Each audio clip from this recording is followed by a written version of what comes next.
Så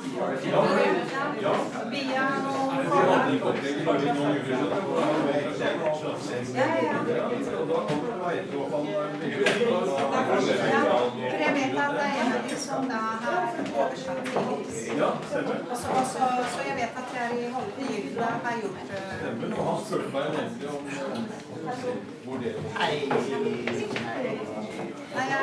jag husker ikke navnet. Rune? Always very interesting. So many fields that we have touched. Så, då ska vi gå. Ja, jag har inte snackat engelska för det.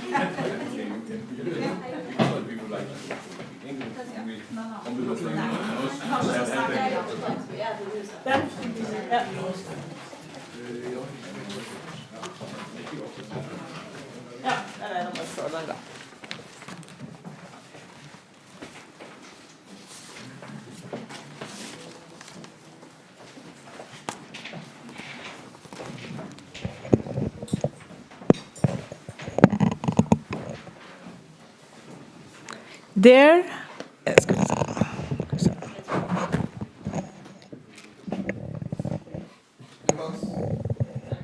Kjempebra. Sorry for this.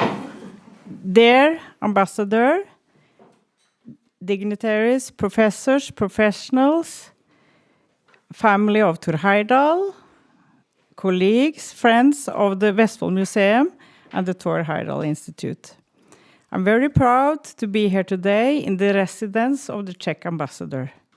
And I must say to you that I'm so grateful. We have planned this since 2019, together with the Vestfold and Telemark County Council, International Department, and Osby University, Minnesota, USA. So thank you for your kindness, Ambassador, and thank you for also letting us into your home. That's the home that you have in Norway.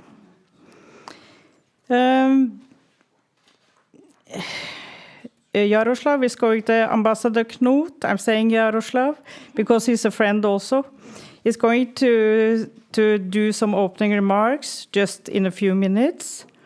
And the Ambassador Korman from the Turkish embassy, he will come a little bit later.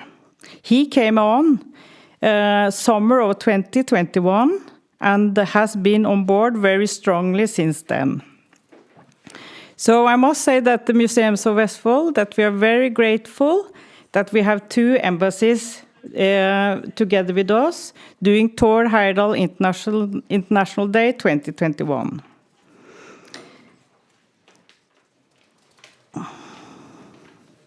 This year we're doing this in COVID time. And of course it has been for all of you, also this year being a little bit strange. We have to do things in another way. And we have to learn also, and that is what COVID is a little bit about. So this year we know that we are online when it comes to European network, American networks, and also the networks of many others in Norway and abroad. Very grateful for it. So I hope that everyone that is looking will enjoy and also learn and hopefully act a little bit after this conference. I'm also very proud of the fact that we are a part of the program from UNESCO, and they are having this World Science Day, the 10th of November, on peace and development. They emphasize the strong and important role of science in society, and that's also what we are going to contribute with today.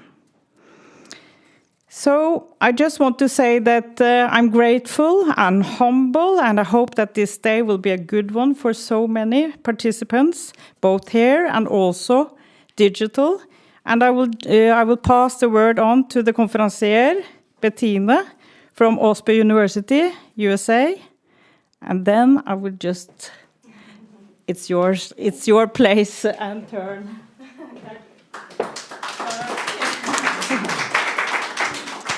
Good morning, everybody. I think that this microphone is going to be used mostly by me, so when you come up to the podium, we're going to ask you to actually go to this place. But again, thank you, Beate, for your introduction. My name is Bettina Hoff Hermansen, and I am originally from Norway, but I've lived in the United States for a long time. I work at Augsburg University, which is a Lutheran Norwegian based school in Minneapolis, which actually Kurt Rice is an alumni of. So it's great to see you here. Again, thank you for having us in this space. My job really today is to make sure that things go smoothly, right? So in terms of coming up and who's next, and we're going to try to keep the time. I know some of you will go over and some of you might be shorter. And then we also have, in terms of the COVID situation, we have a few videos because people can't really travel. And so that's life right now, right, in COVID time. Yes, so I would like to thank Ambassador Knut for us and for opening your house and home to this conference. And then also, of course, Bettina Heyerdahl, who is here as Thor Heyerdahl's daughter and direct family member. So welcome and thank you for coming.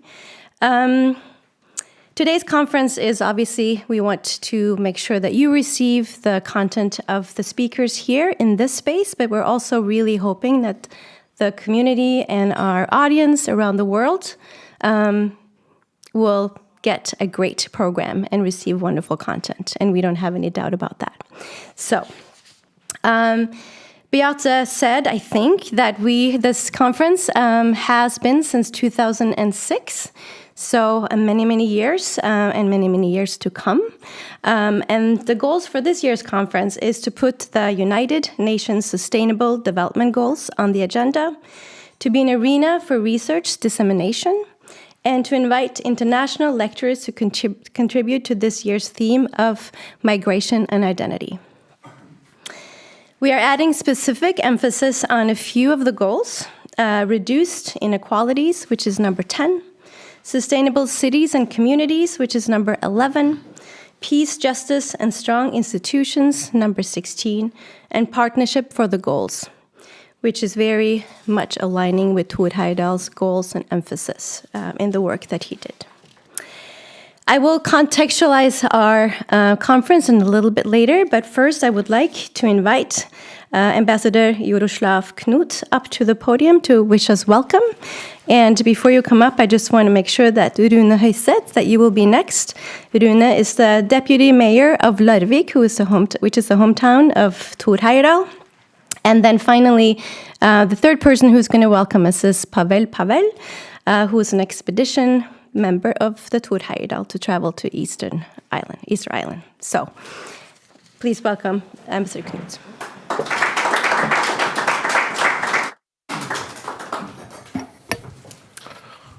Kära Beate Birge, Your Excellency Ambassador of Peru, Your Excellency Ambassador of Turkey, distinguished speakers, ladies and gentlemen. Warmly welcome to the residence of Czech Ambassador in Oslo.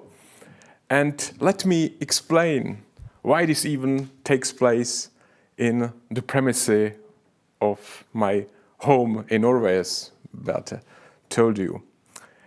As a young boy, I borrowed in the city library a book who influenced me very much, and probably it caused that I can stay here in Norway as Czech ambassador. And the name of this book was Aku Aku, and its author was Thor Heyerdahl. And I immediately fall in love with Thor's adventures, and since this very first meeting with Thor Heyerdahl, I read through almost all Thor's books and watched many documentaries about his work and life. Thor means Norway for me. And when I visited Norway for the first time in 2006, my steps went immediately and automatically to the Kontiki Museum that is located not very far from us. And I'm really happy to greet a close friend of mine, the director of Kontiki Museum, Mr. Martin Bill, who is in the audience with us today. Martin, welcome me. And there is another important man in the audience who will speak in this opening panel, legend of Czech and world's experimental archaeology and very close collaborator of Thor Heyerdahl, Dr. Pavel, welcome, who has taught to walk the famous sculpture Moai on the Eastern Island, and who was and still is hero of my childhood. And there you can see Dr. Pavel with Thor Heyerdahl before the Moai statue. So it's a very, very famous picture in the Czech Republic. You can see that the Czech track or connection to the Thor Heyerdahl's legacy is pretty close. And when Beate Bjerge from Thor Heyerdahl's Institute from Larvik asked me 2 years ago if the Czech embassy would co-host Thor Heyerdahl's International Day, so I was nodding with pleasure and believe me, very quickly.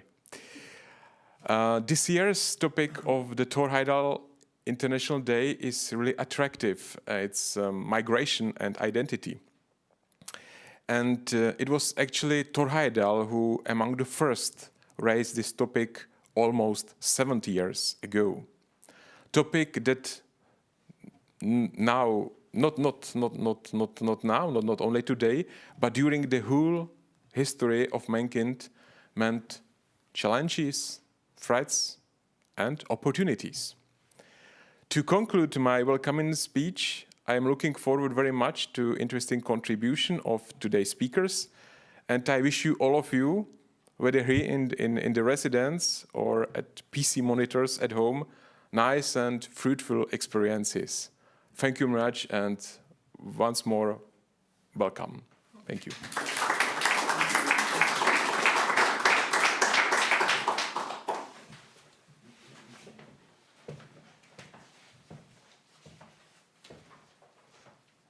Yeah, good morning, everybody. Dear ambassadors, Heyerdahl family, and all of you are good friends of Thor Heyerdahl.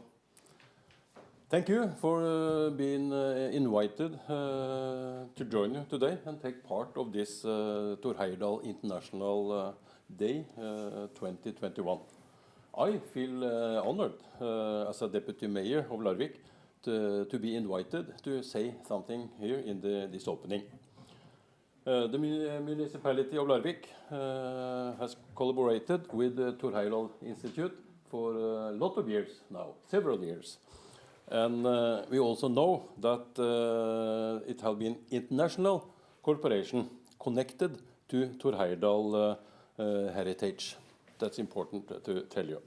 And we know that it was in several of countries during a lot of years.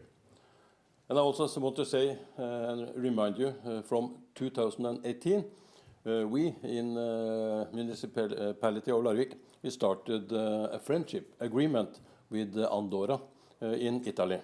And I'm really proud to be in Andorra and Colombiere a lot of times. And I'm looking forward to go back when the pandemic is over. We in Larvik, we are also really proud of the fact that Thor Heyerdahl is born in Larvik, and Thor Heyerdahl is a true citizen of the world. That's true.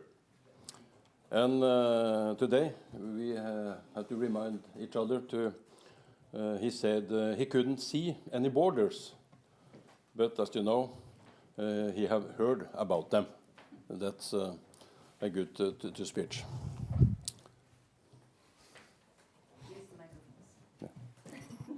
Thank you, Jörn.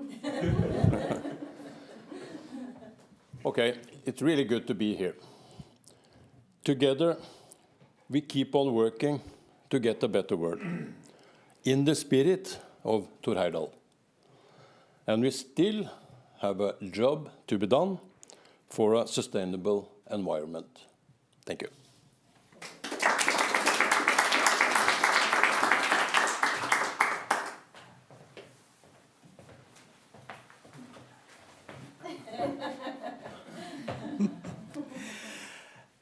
There are thousands of islands on the world, but only one is Easter Island. It's famous Thor Heyerdahl's saying. Dear ambassadors, dear friends, dear family of Thor Heyerdahl, dear friends of Thor Heyerdahl, and hello people on their computers. I am millions people on the whole world admired Thor Heyerdahl's excavations, trips, adventure. He was brain, and everybody loved him. I am proud that I was a member of one of his expeditions, and I have to say, I think we are happy that we can continue in his heritage. Thank you all, and I hope new Thor Heyerdahls will be continue. So, thank you for invitation, to Mr. Ambassador, and last saying, I forgot my speech. There are millions clever, hardworking people on the world, but only one for me is Thor Heyerdahl. Thank you.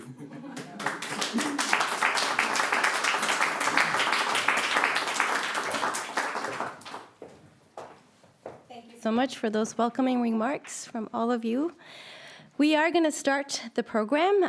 Again, I think just to remind the speakers to come up, there are two speakers or microphones, there for you to use, and that is to make sure that the people that are at home get the message through, right? So I know it's a little bit weird to talk in because this room is so small too. So everyone here in the immediate room can hear. But just make sure that you talk into or stand right behind those two microphones.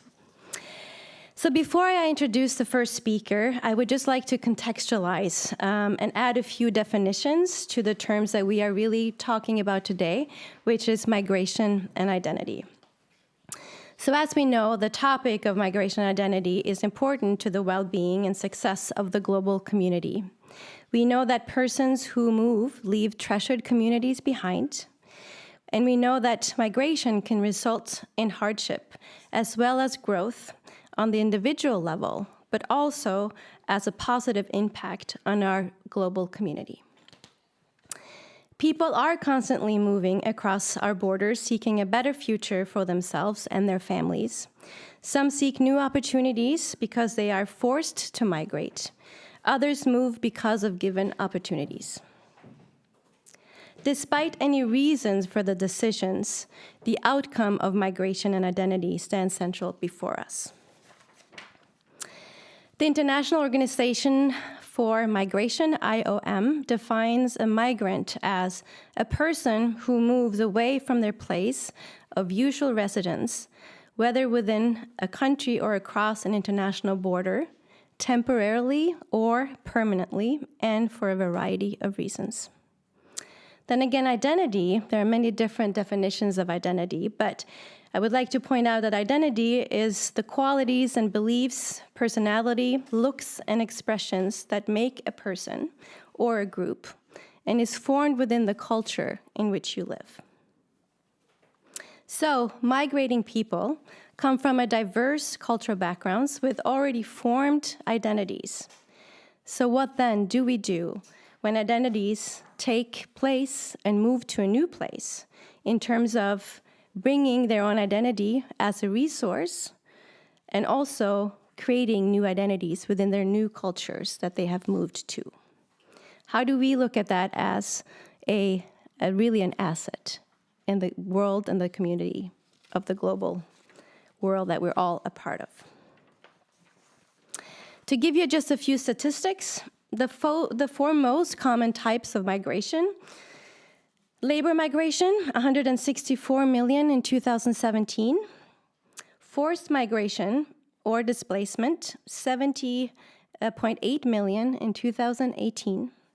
Human trafficking and modern slavery, 25 million in 2016. Environmental migration, 17.2 million in 2018. And from the World Migration Report from the UN in 2020, just to give you a few numbers, estimated number of international migrants, in 2000 we had 150 million. In 2020 we have 272 million. Number of migrant workers, we don't have any numbers from 2020 or from 2000, but in 2020 we have 164 million people. Number of refugees, 14 million in 2000 and 25.9 million in 2020. Number of internally displaced persons, 21 million in 2000 and 41.3 million in 2020. So today we are going to discuss both great research that has been done on this topic of migration and identity. The program is indeed full of wisdom, research, and practical examples, both from Norway and the global stage.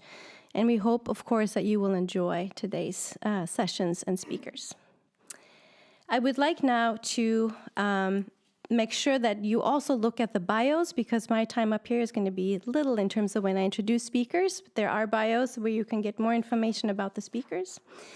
The first session of the day is really going to work on or contextualize and talk about the high levels of academics. And the first person who is going to enter the stage is Dr. Katrin Paupst.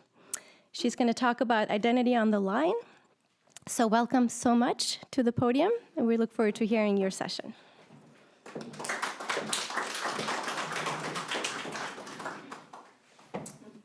Thank you very much, dear ambassadors, dear arrangators, this is not an English word, and dear all who are here. It's a pleasure to be the first speaker. Of course, welcome. Thank you for being here. It's a pleasure to talk to you today and to present a European project which is looking at the long-term consequences of migration. I just try to get it on. You can see here, I'm going to talk about what happens after migration processes. What does not only happen to the migrants themselves, but also to their children and grandchildren. And I'm going to talk mainly about forced migration and about trauma transfer.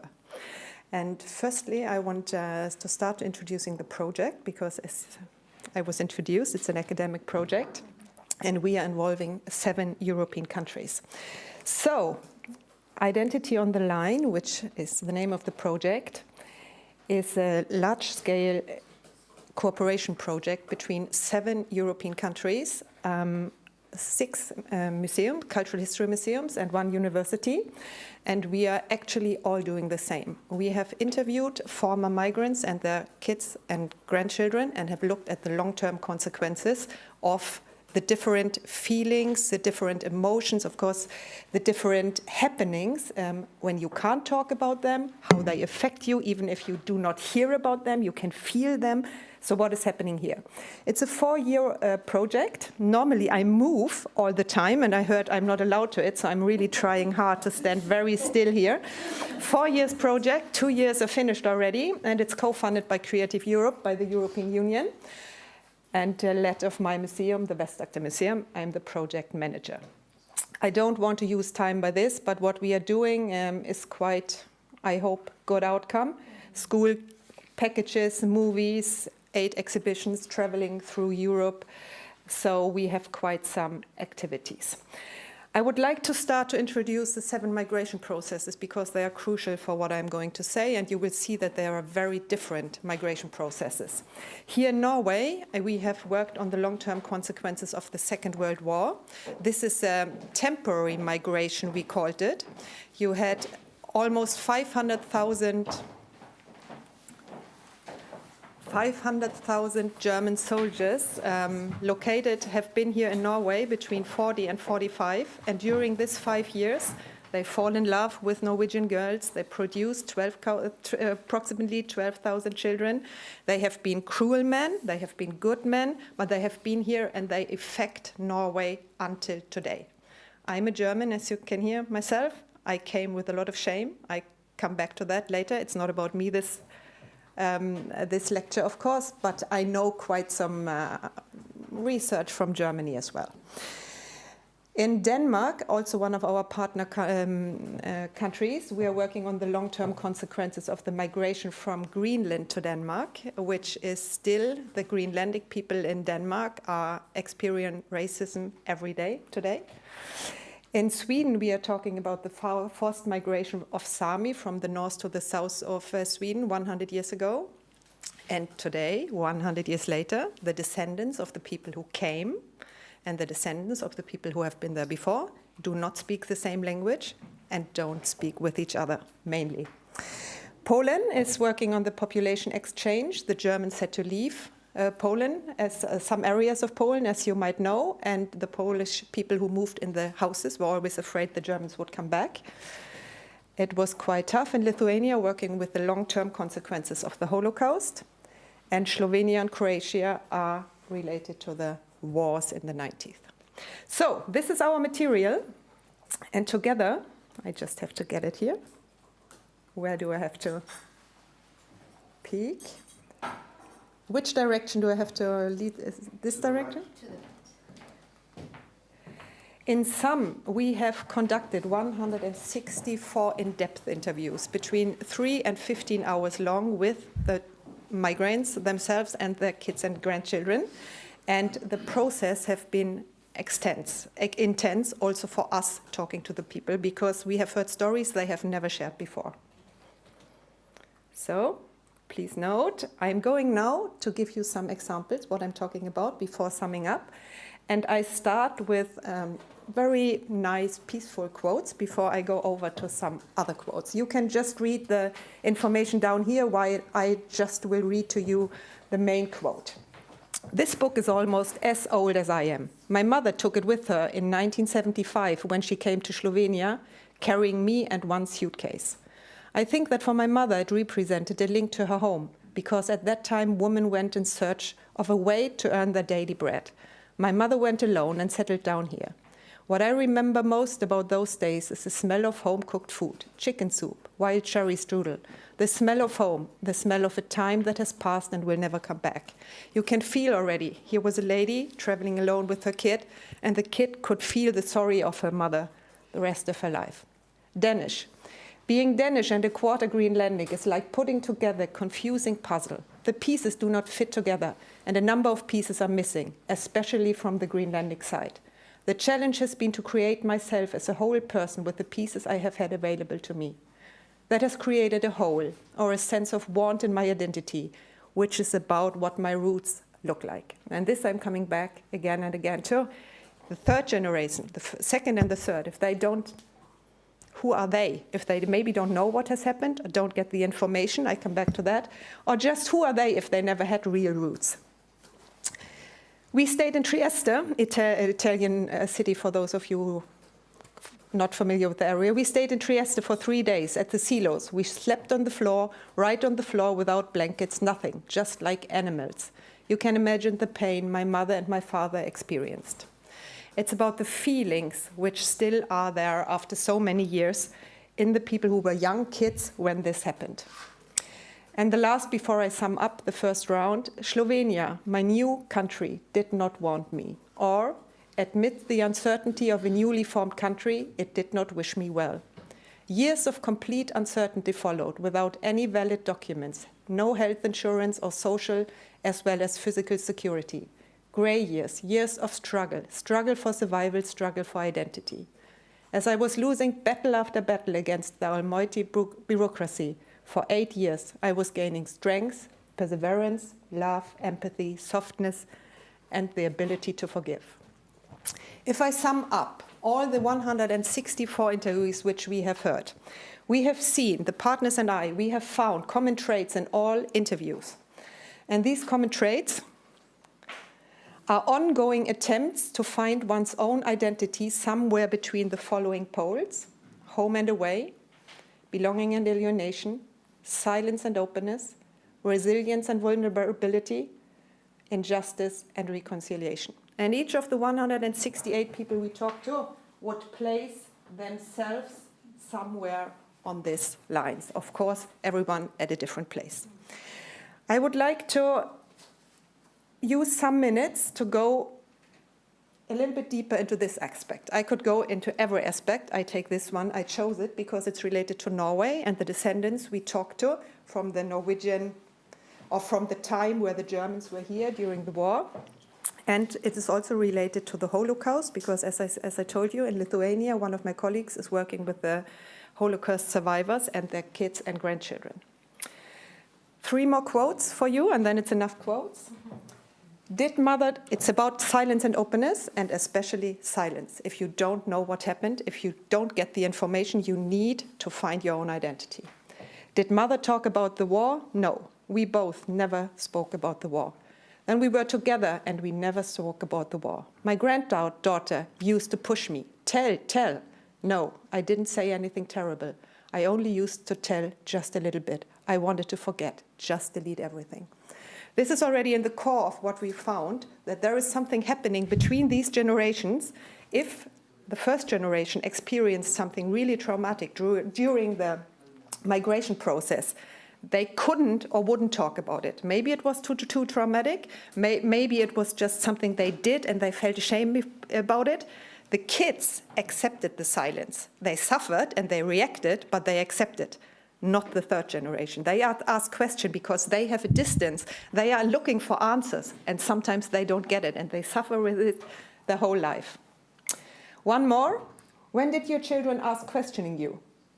It is already a slightly painful question in the sense that I didn't tell them anything. My children didn't ask me. Now, as it's in the last years when the Jewish community emerged during the years of independence, this topic started to be spoken about more. When they told me some years ago that they had felt the pressure all the time, I said to them, I didn't say anything to you. I didn't tell you stories. No, you didn't tell us, but we felt it. That's the point. We felt it.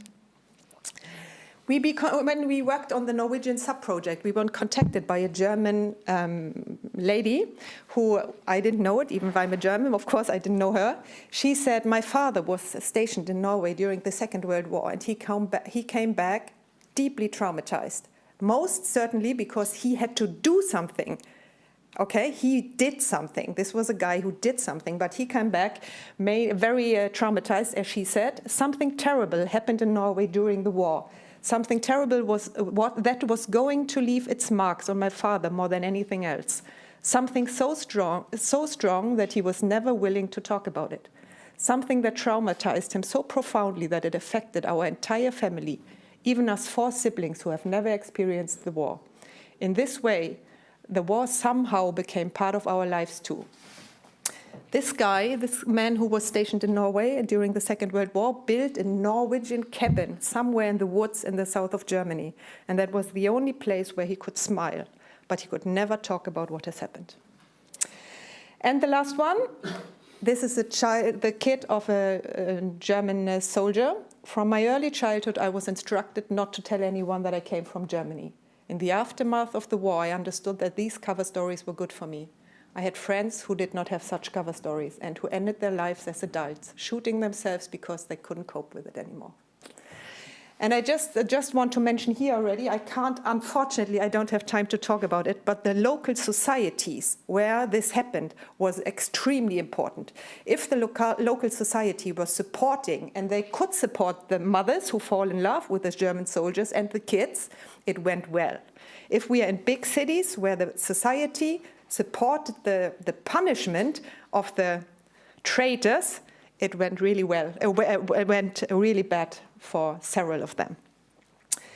I just want to slightly say why this is important for museums and cultural institutions. It is because you never know what is inside of a person, and the person itself often does not know which feelings are hidden there, because there is something happening between the generations you are not aware of.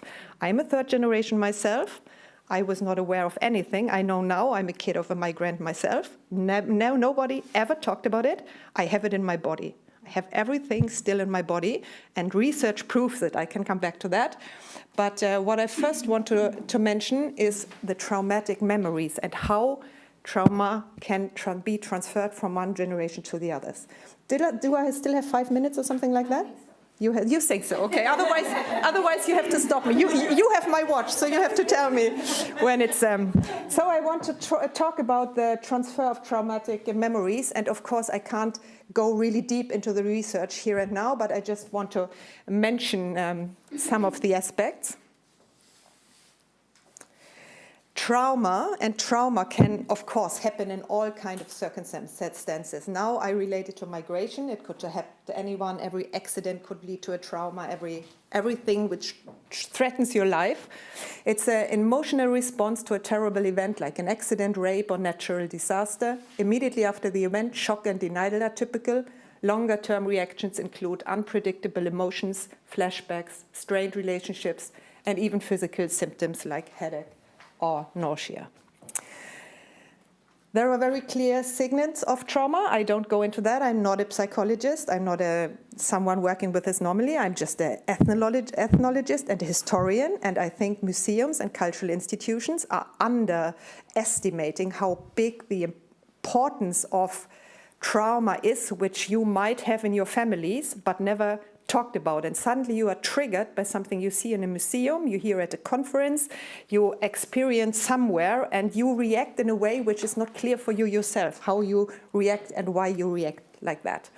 So there is now we just got financed, the Art Council Norway have just financed additional research project to look a little bit closer into these theories. I haven't done so yet. I just mentioning it. We will do so because what we found when we were working on the 164 interviews, that there are theories which might explain why the third generation, as myself, still can feel and sense something, and they ask questions, they don't get answers necessarily, but they have something in their body which they can't understand. Why? How is this possible? How is biology working? I have no idea, but we started to try to look into theories. And there are 3 ways, according to epigenetic experts, there are 3 ways how a trauma could be transferred from one generation to the second to the third.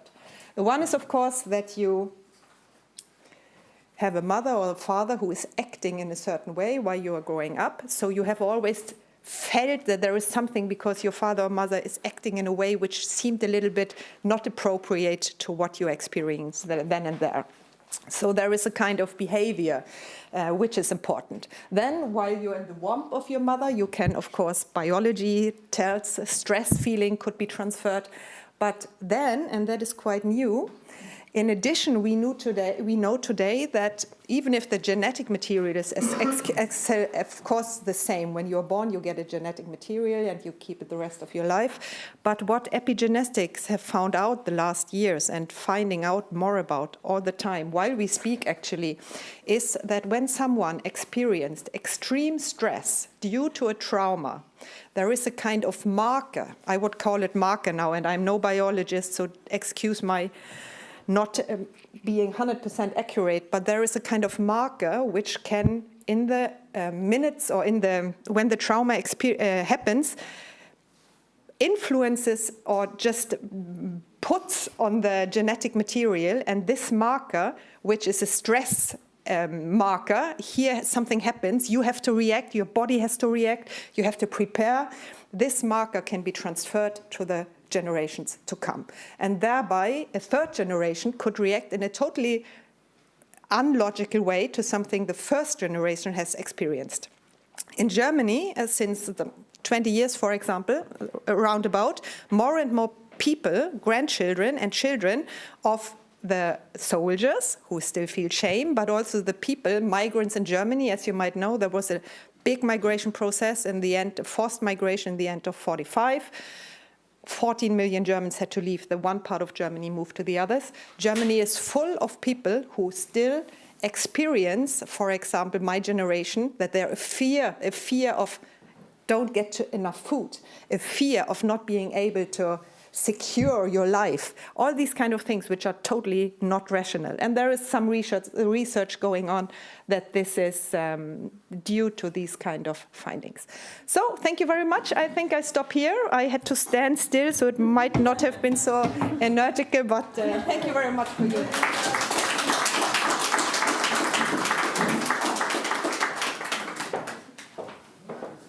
Thank you so much, Dr. Pabst. And I'm wondering too, and maybe this is a question for later, but I think a lot of the research that will be delivered and shared with us today is research that we might want to read. So maybe we could, on the Thor Heyerdahl website, put out links to maybe more of the research so we can read more about it. Thank you so much. The next person up is Professor Kurt Rice. He is the rector of NMBU right now.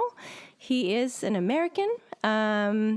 Maybe I can say that. You have lived in Norway maybe longer than you have lived in the United States. But Kurt Rice went to Oxford University, so he has his bachelor's from there. I also know his wife. They have been great, really role models for the way of immersion for language learning, so which I've been a part of in the United States, actually. So I want to welcome you to the podium too, Professor Rice, and your session will be Roots and Boots. No, sorry, that is you. I jumped too far. My apologies. Get your move on. Universities, pandemics, and the future of internationalization. Thank you so much. Good morning, everyone, and good morning to those of you who are following along from afar as well. It's such a privilege to be here today and to have the opportunity to reflect and tell a little bit about the work that we're trying to do at the Norwegian University of Life Sciences that's related to the topic of our session today.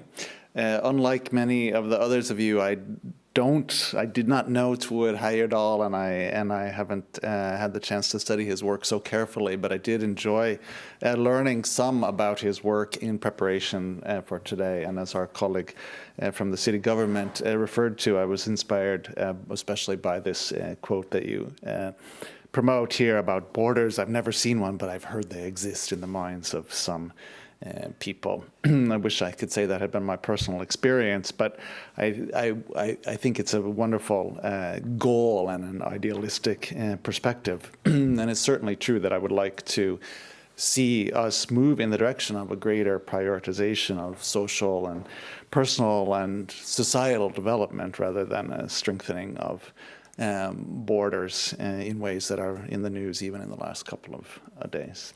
It's wonderful that we can try to combine topics like internationalization and migration with sustainable development goals, and of the ones that were mentioned in the introduction this morning, it's especially the last one of the SDGs, number 17, about partnerships, that is really important for me in my work as a university president. These goals are incredibly complex and also interrelated in ways that are scientifically interesting.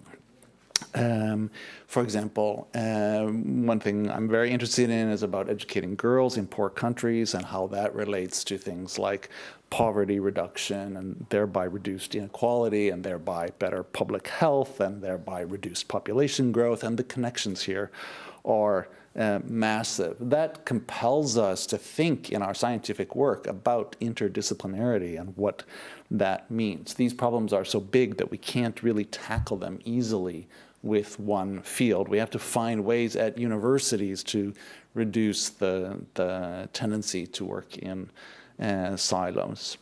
This approach and these ideas about interdisciplinarity really are necessary to inspire academic cooperation.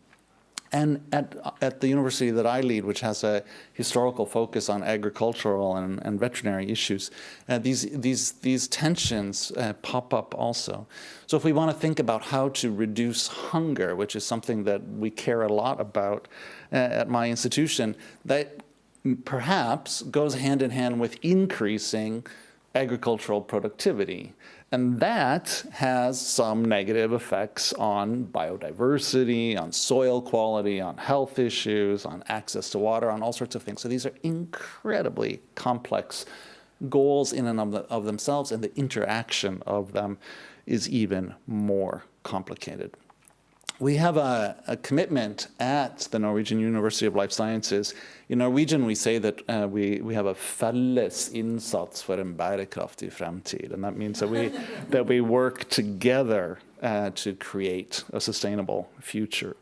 And when we're trying to create the conditions for that, we're trying to build up strong disciplines, high-quality research, high-quality education, and a culture of interdisciplinarity. And that we do in lots of ways. And I'd like to mention a couple of those. One of them is that we've developed something that we call sustainability arenas. So we have identified several groups on campus which necessarily work across faculty boundaries in order to advance our work on sustainability. Two of those are especially related to our topics today about migration and identity, and I'll tell you a little bit more about those in a moment. But just as important as the interdisciplinarity that we're working on is the international perspective that we try to bring to our work. At the Norwegian University of Life Sciences, 20% of our undergraduate and master students are foreigners. 50% of our PhD students are foreigners.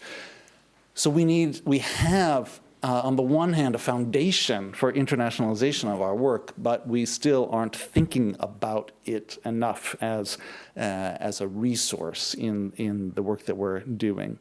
Universities play a very, very important role. The nature of the institution is to create new knowledge, whether that's through education of students or through the discoveries of research. And international cooperation is essential to that, not only in terms of cooperation, but also because it creates the opportunity for the sharing and transfer of knowledge.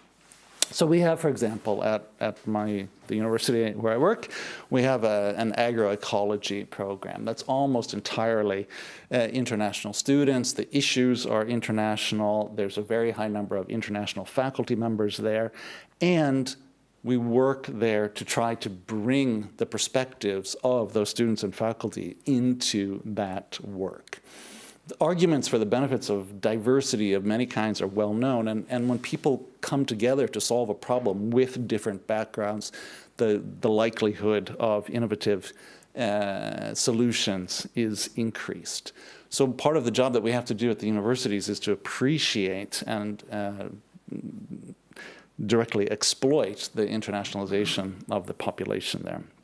Science is international by nature, and if you're aspiring to excellence, you have to work with the best people. That perspective has been the source of a rather intense debate in the Norwegian media in recent weeks about the position of foreigners in academia.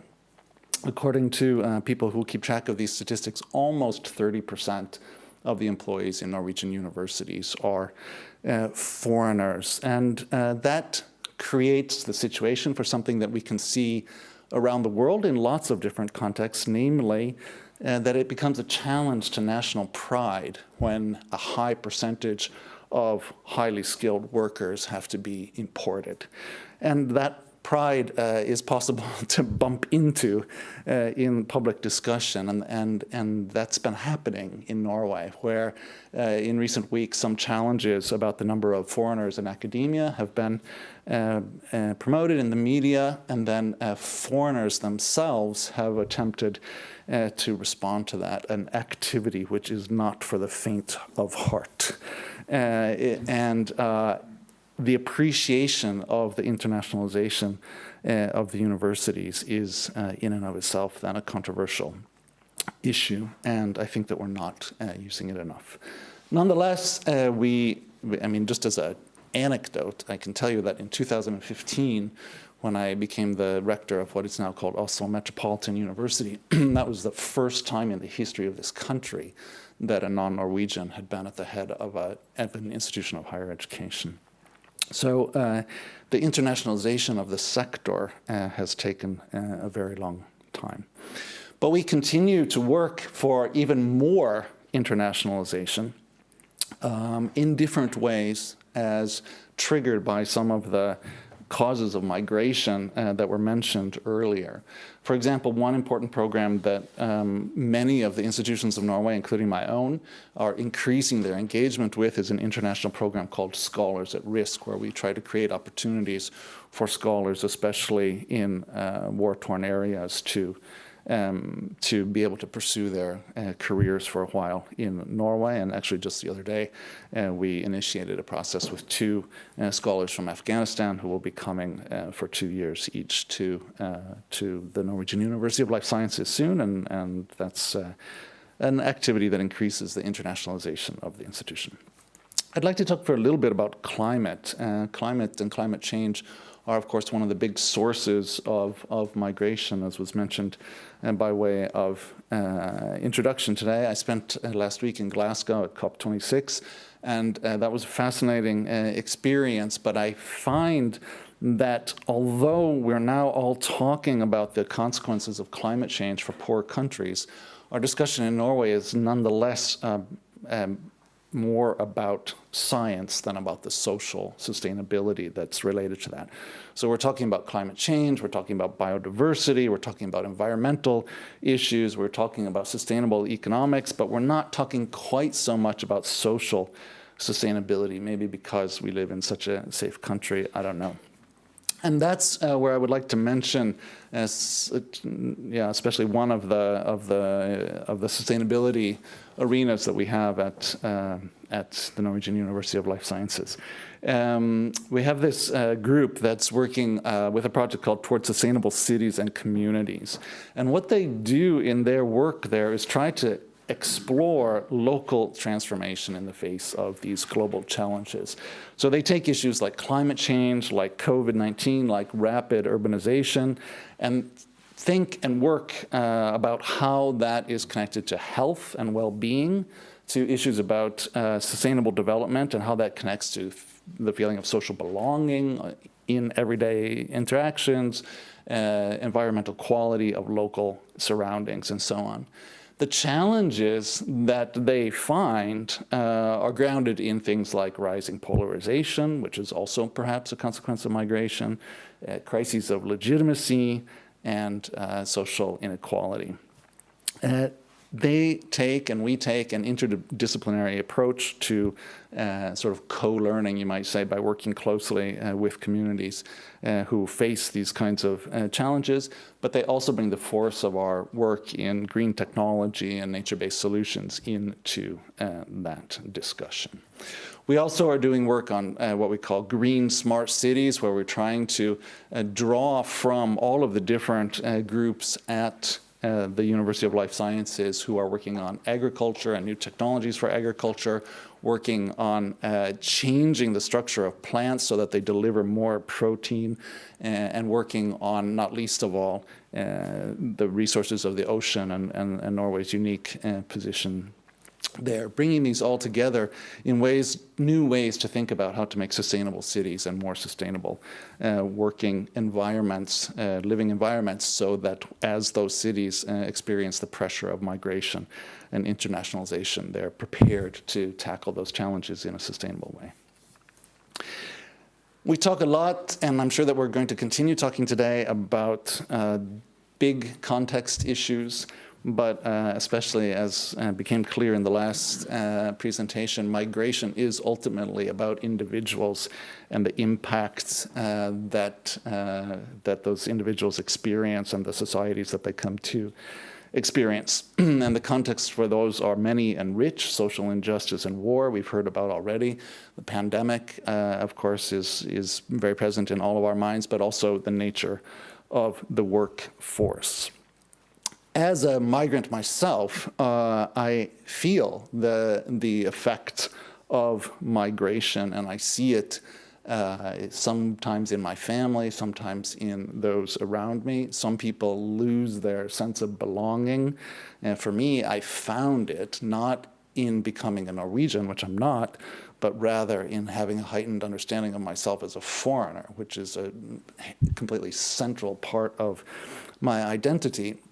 And part of what's been difficult for me in this debate in Norway in recent weeks is that I try to engage in it as a foreigner, and then what I get back from Norwegians is, no, not you, you're not a foreigner. So I'm denied my identity as a foreigner because I'm a relatively well-integrated one, and that leaves me with no position. And it's a very strange experience. So those individual costs can be very, very high and really go very, very deep into one's identity. Some of that has been exacerbated by the pandemic, so isolation from one's family. And for example, I have never seen once in Norway any discussion whatsoever about the cost of the pandemic for foreigners who live in Norway, even though it's a totally special situation, and that's not a discussion which is possible for a foreigner to raise. So because of cultural issues. So I think that while it's incredibly important to study migration and mobility academically, and I'm deeply committed to that approach to the generation of knowledge, it's also important societally to continue to heighten awareness about the individual side of mobility and internationalization, and to find ways not to be offended by that, but rather to use that as a resource in our further development. Thanks. Thank you.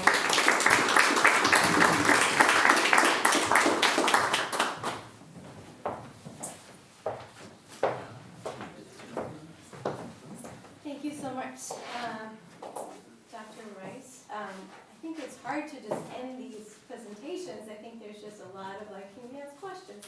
We're not going to do that today for the sake of our friends that are watching us remotely, but what's wonderful is that there are questions, at least in my mind, being raised, and I wish that I could ask you those questions. So there will be more to come, right, in terms of all of these amazing themes. Now, it is your turn, Dr. Thomas Hilland Eriksen, professor in the Department of Social Anthropology at the University of Oslo.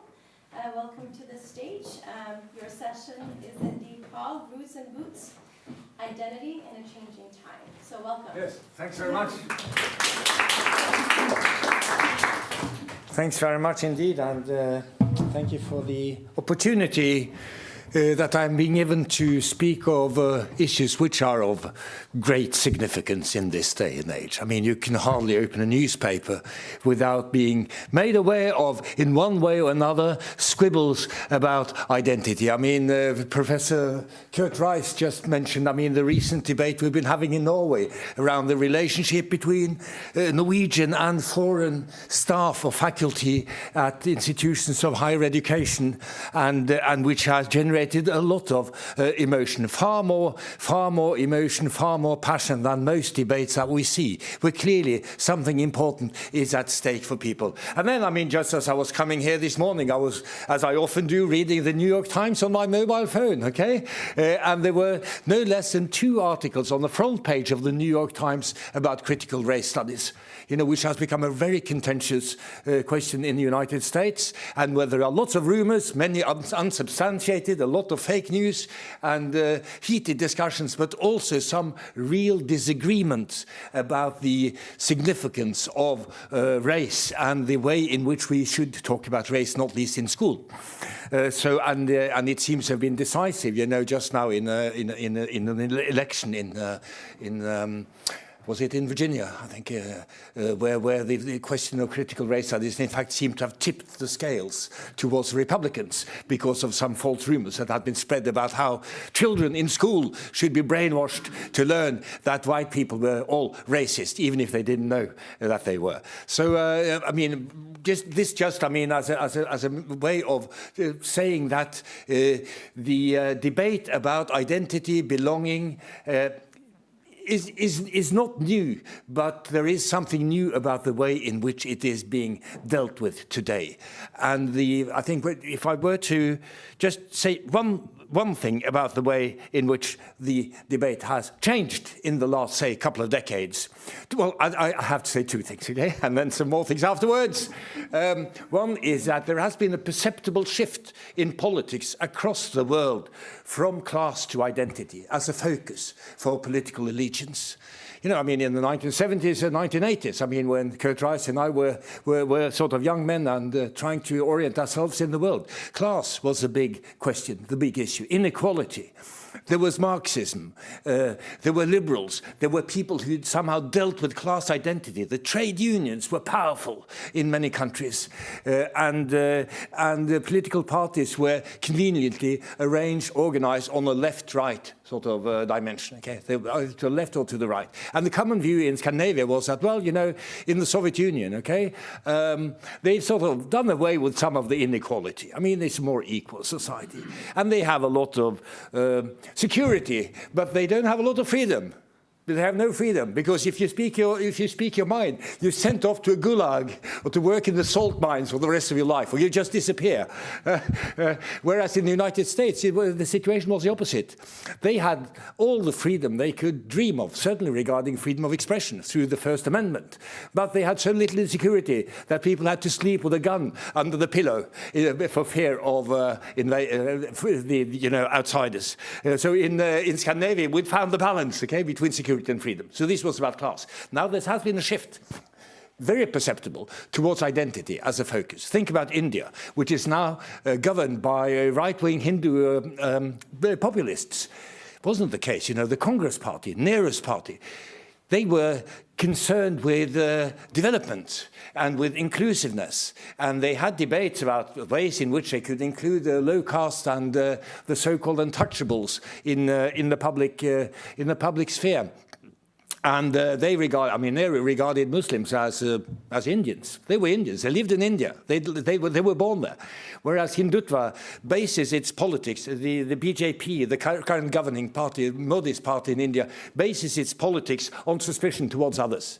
You know, a political strategy that we recognize from many parts of Europe as well. And that was just one example. I could have gone on, but you see what I mean. This shift has been very clear, and it is no longer easy to arrange political movements on the simple sort of left-right dimension, because we have to deal with the way in which they talk about identity. I could have gone on at length about how this is being played out in a country like Norway, but I won't. So that's the first thing I wanted to say. The second thing I wanted to say is that one of the reasons that there is such a passionate debate about identity is uncertainty. You know, it's a general uncertainty. There has been a general destabilization of identities. It is no longer clear, if it ever were, how to be a good man. What is it? I mean, how do you go about to be a good man? There's no script. The script has been lost. There are no rules. You have to negotiate your gender identity as you go along. The other identities are also being destabilized. I mean, the gender identity as such, the trans movement, the LGBT movement, or LGBTIQ plus movement, to be accurate, shows that even, you know, gender identity as such is being contested. Which we've seen, I mean, only in the last few years. We have seen this during the pandemic, okay, on Zoom meetings. That some, you know, the convenient thing with Zoom meetings, for those of us who have difficulties remembering names, is that everybody's name is on the screen. At the bottom of the little two-dimensional picture of the person, and then sometimes they have a bracket after saying she, her, or he, him. Indicating which personal pronoun they prefer to use about themselves, which, honestly, I mean, it was not an issue, okay, a generation ago. J.K. Rowling, the famous author of Harry Potter, almost lost her credibility totally when she said something sarcastic about the destabilization of gender, because the word for women was meant, some people wanted to replace it, okay, with people who menstruate. Because, you know, trans women, okay, they don't menstruate, but they have the right to be recognized as women. And J.K. Rowling said something sarcastic online about, you know, we used to have a word for these people who menstruate in the past. I don't know, what was it again? It started with a W, I think. Was it woman, you know? That sort of joke. And that joke was, it was not received, I mean, as a sort of, as a kind of, as a fun thing in certain quarters. So why am I saying all this? Because the kind of identities which we will mainly be talking about here, I guess, are not gender identities. I mean, and they're not sort of the class versus other identities, but the questions to do with identity are far more comprehensive, and they penetrate into people's lives in a much more fundamental way than sort of superficial discussions about nationalism, ethnicity, and religion might suggest. So there is something here about how to be a good person, how to be the kind of person I want to be in the 21st century, and who's going to tell me? And how can I make sure that I am not doing the wrong thing? So these were the two things I wanted to say. As I always say when I've spoken for about half an hour after this short introduction. But now I will be a bit more systematic, because I think already two speakers have quoted the late Thor Heyerdahl for saying that, you know, borders, I've never seen one, but I hear they exist in the minds of some people. And that's a wonderful quotation. But as a social scientist, I have to say, had it been so simple, you know, the world would have been a different place. Yes, it's true, we cannot see the borders. When you cross between Norway and Sweden in a non-pandemic situation, you hardly notice it. You hardly notice crossing it. I mean, but then you get out of the car and you hear people speaking and you realize that, you know, yeah, I mean, it's not an entirely foreign language, but it's a bit different. And there seems to be a linguistic boundary, okay? And in addition, there's a political boundary. If you live in Töcksfors, you pay your taxes somewhere else, okay? You watch your TV news, if you still do. If people still watch TV news, I'm not sure if they do, on a different channel. And the moment you cross the border, you know, I drive across quite often to Sweden in non-pandemic times, and you listen to the radio, or you have a mobile phone connection. Suddenly the network changes. Suddenly, your radio signals shift, okay, to Swedish or Norwegian, and your mobile network shifts from Telenor to Telia or whatever. So there are, and these are just anecdotal examples of the fact that although we cannot see these borders, they're real. Now, let me dwell a little bit on the border between Norway and Sweden, because it said something about a historical development which is now being contested by social scientists and by others. But there has been a social development. And historically, we may say that the history of modernity and of nation building has consisted in the replacement of a world of many small differences with a world of just a few major ones, the national. Okay? And if you weren't a card-carrying member of the nation, either we forced you to become one through assimilation, we exterminated you, which was actually far more common than many people are aware. Or we isolated you in some kind of enclave in a sort of hilly landscape where you couldn't do any harm, for example. Or we, those were the three main methods. You assimilated, you exterminated, or you excluded. You just threw them out. You said you've no business being here.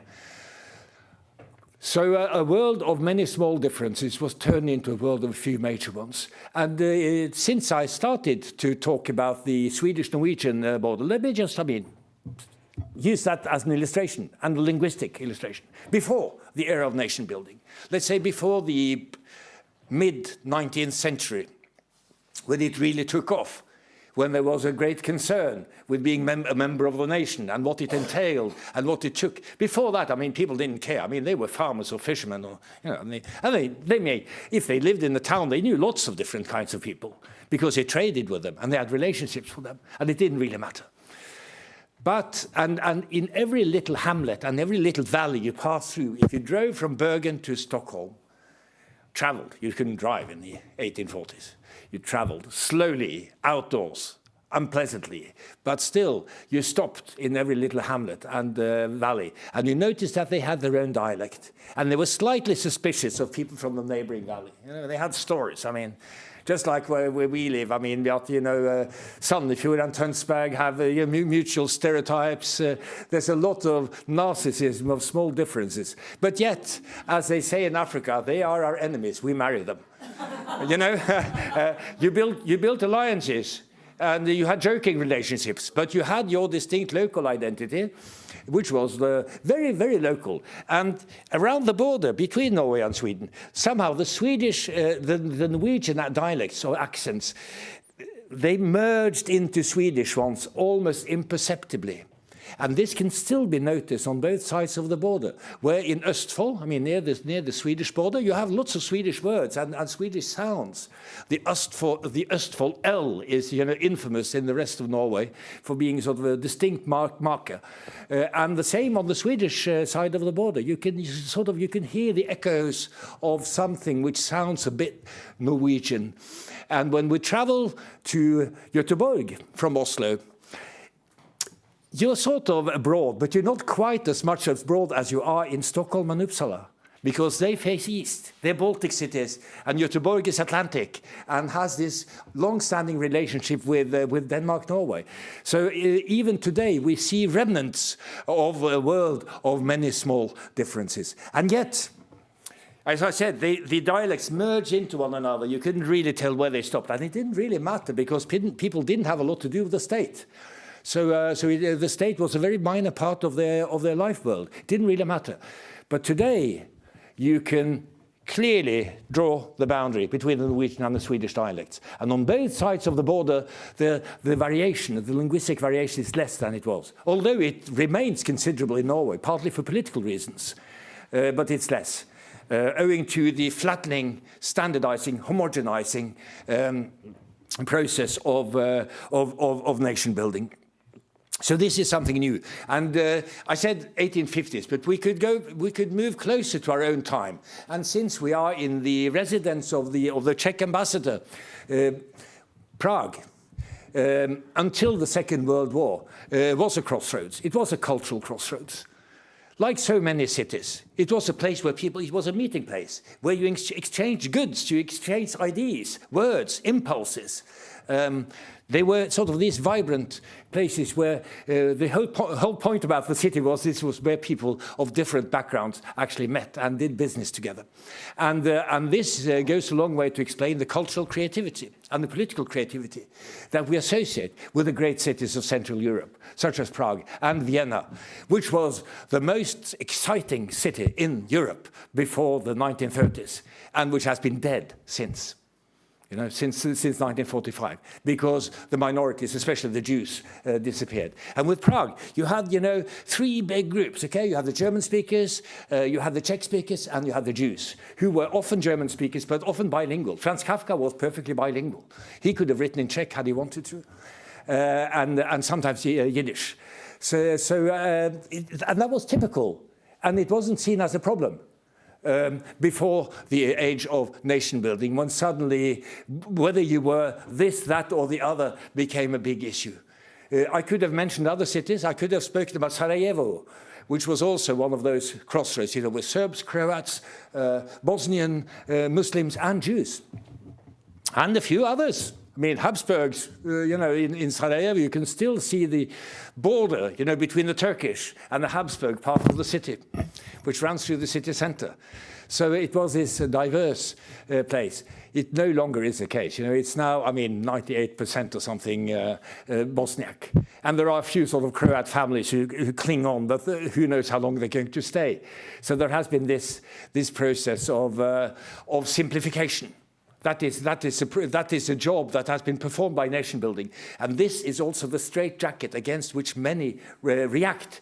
And one of the reasons why the debate over boundaries and borders and identities are so heated these days, because people feel that they are locked in a straitjacket that they didn't choose themselves, which is that of a restricted sort of monocultural identity.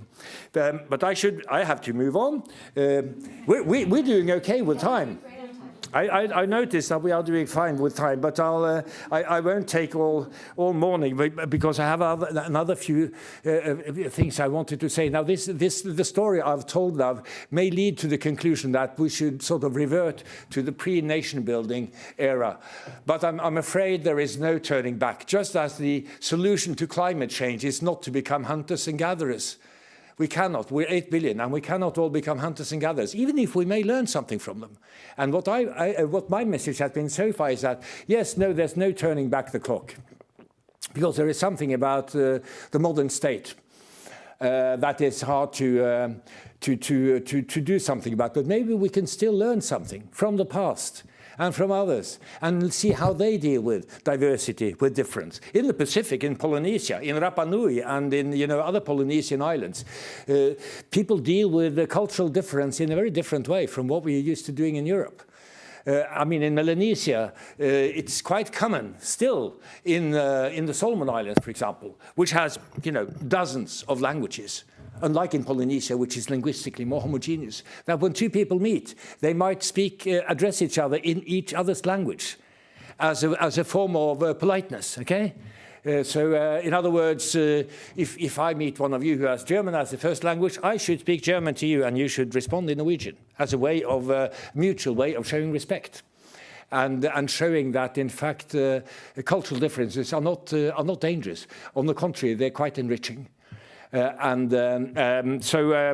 I will not dwell on the Pacific, but the point is that there are many different ways of dealing with diversity, and nationalism is just one. Okay, but borders do exist. As I said, the border between Norway and Sweden has become very real. We can draw the border, and it is. I mean, there are political entities, there are cultural identities, and even if they don't have the cultural identity, you have to pay tax in one country. So it has a very real existence, and borders do not merely exist in people's minds. And the only thing that exists in the world are differences, in a certain sense. The only thing that exists are differences. If they didn't exist, nothing would exist. So identity is shaped by being different from something else. That's what defines identity. It's a contrast with something else. The problem today is that we have too little freedom. There are too few. In many cases, you're only allowed to be one thing. I mean, Kurt Rice cannot be a foreigner in Norway because he doesn't fit. He's white, he's well assimilated, he speaks great Norwegian with a slight North Norwegian accent, okay, after many years in Tromsø, and professionally successful. But you still, but that kind of slot doesn't exist. So the simplification, there's a McDonaldization of identity going on, okay? The McDonald's logic, homogenization, simplification, standardization, cheap entrance ticket, short learning curve. You can learn everything you need on your mobile phone. You don't have to read books, that sort of thing, which enters into the world of identity as well.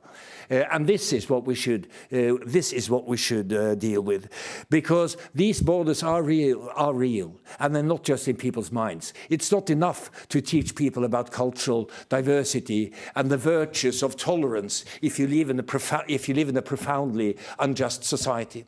I mean, I've done much of my anthropological research in Mauritius, in the Indian Ocean, which is a culturally diverse place. It's not as culturally diverse as people think, but it's ethnically diverse, which means that people have different identities, they may speak different languages, but they say pretty much the same thing. They aspire to the same careers, they have the same consumption patterns. So it's superficially very diverse, but not as diverse as many people may think. But it's also a society which is deeply committed to multiculturalism. You have the Hindus, the Muslims, the Creoles who are Catholics, the Chinese, and even a sprinkling of people of European origin, who are the old elites.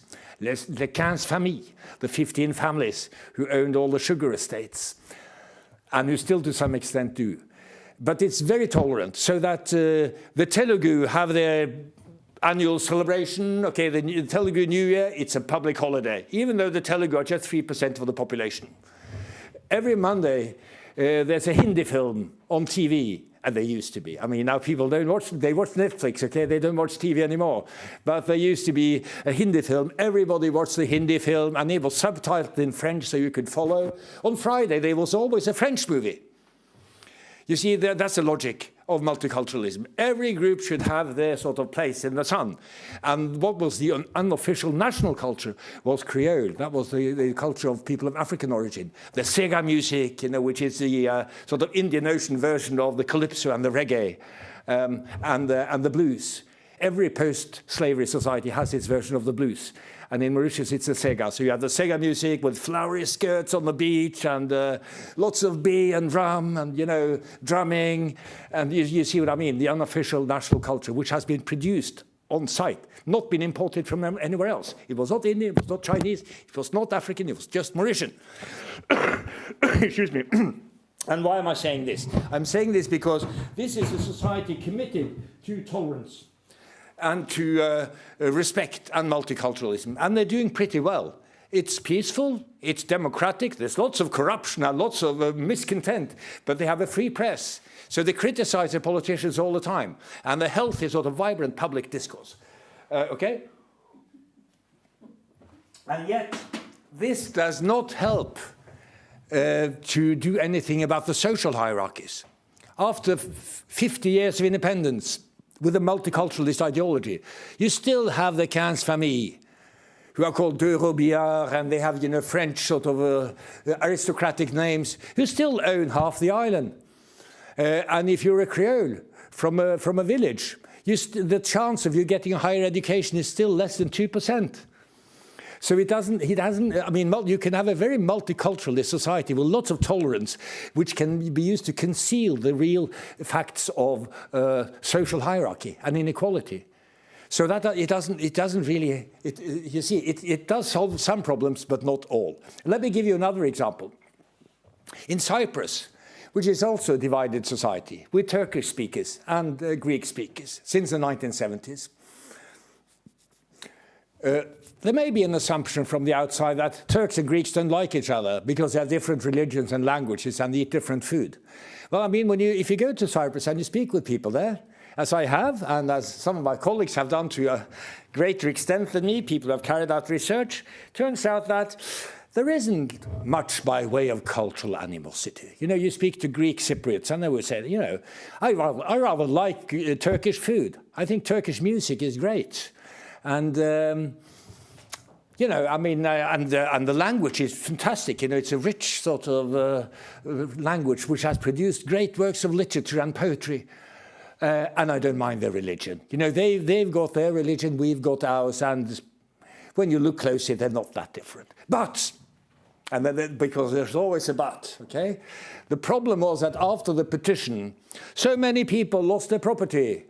And we know that these accusations are being made on both sides. Greek Cypriots who feel that the Turks got more than their share when the island was divided, and vice versa.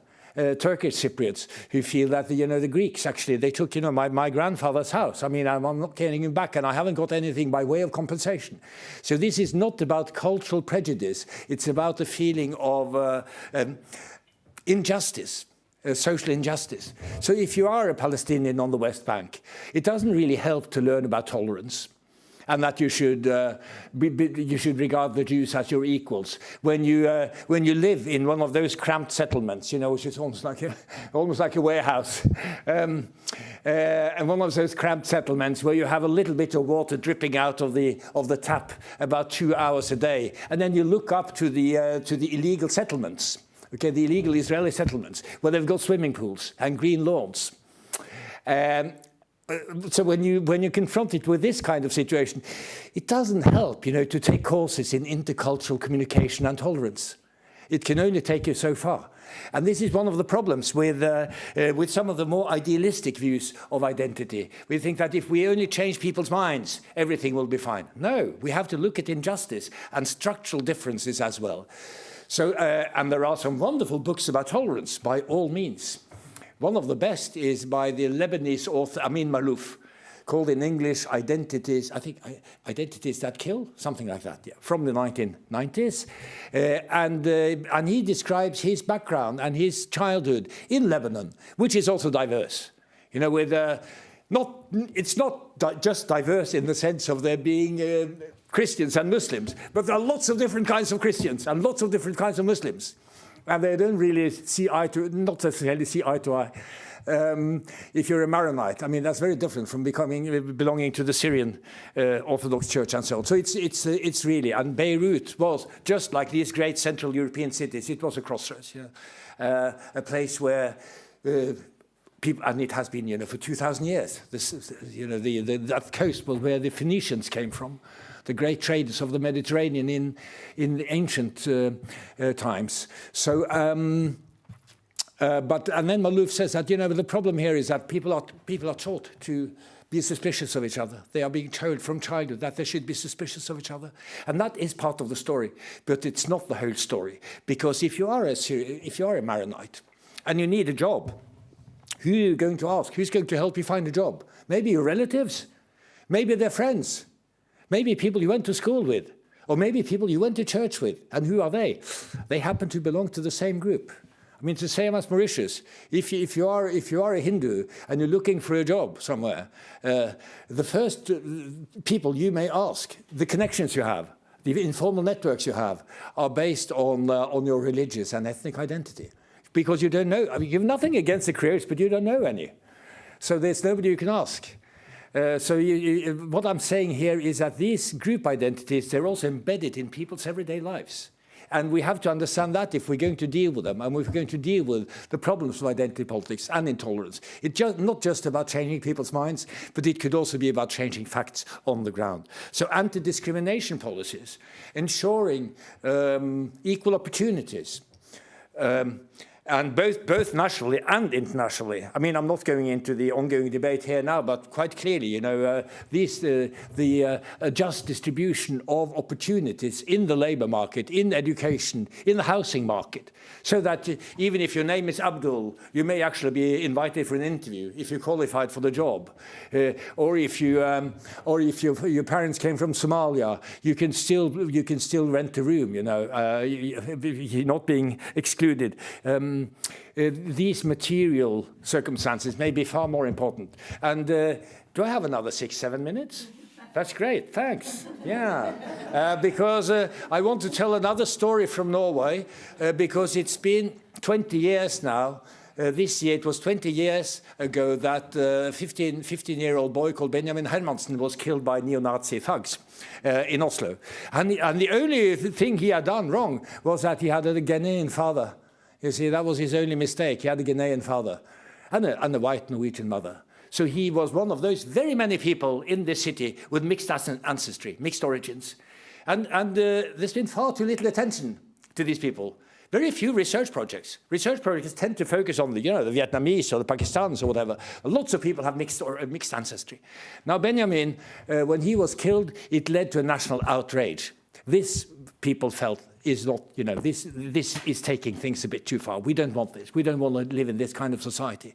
So in January 2001, there was a mass manifestation at Youngstorget, you know, one of the big sort of squares, okay, where, by the way, the socialists used to have their sort of mass rallies. I mean, they still have people, but not in the same way.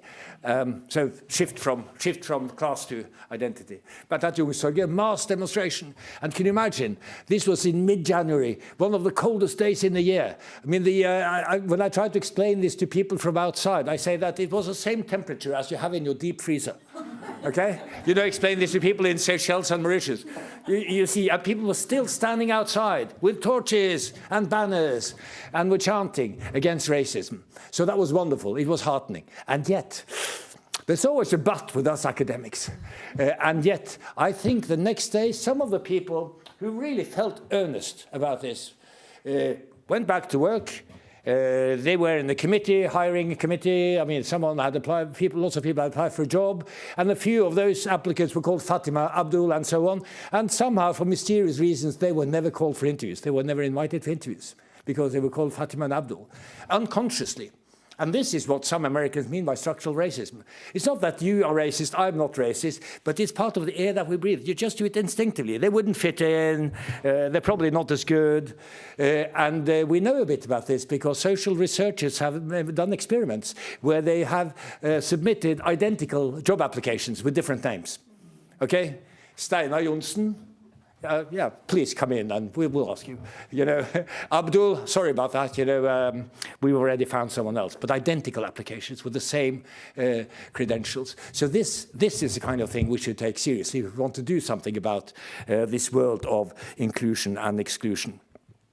Now, towards the end, there are two things I want to say. And one is that since we are somehow in a small part of Central Europe here, and I think personally that the legacy of the Habsburg Empire I mean, it's mixed, okay? But there are things to learn from the way in which they try to deal with identity in this multinational, unwieldy, unmanageable, bureaucratic, and ultimately dysfunctional empire. But when it came to ways of dealing with identity, they found solutions to the questions of nationality, which were ingenious and different from what we have subsequently. One of the great authors from Central Europe, not from the Czech Republic, a little bit further south, but it's part of the same world, you know, the post-Habsburg world of Central Europe. Claudio Magris from Trieste.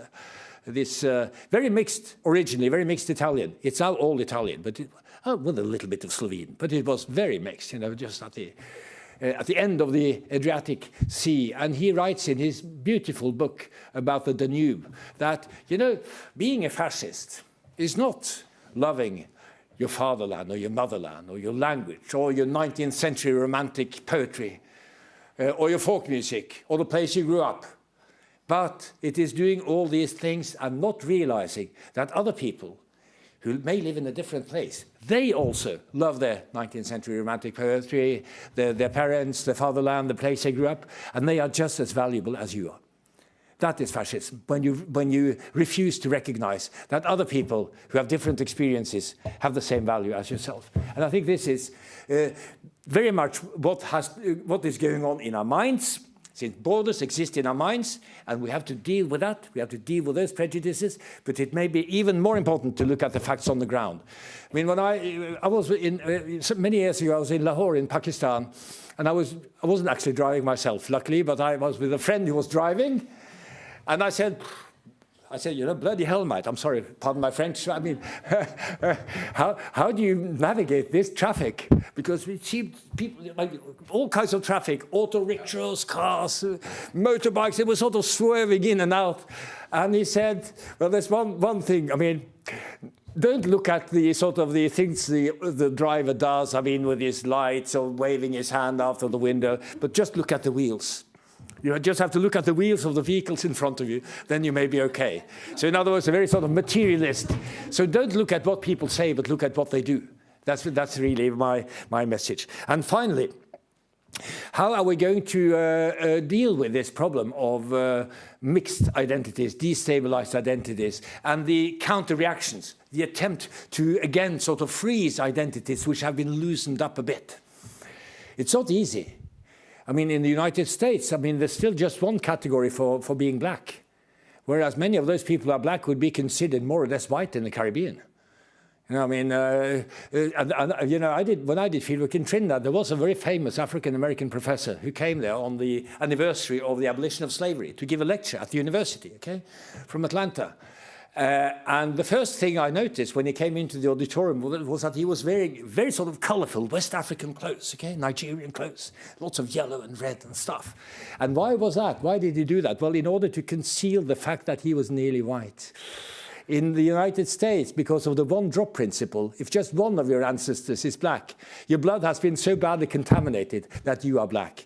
But not in the Caribbean, where you have the red skin, you have the olive skin, you have the Trinidad white, as they call them. Those are the people who are not really white, but they pass for white in Trinidad, and they have all sorts of nuances.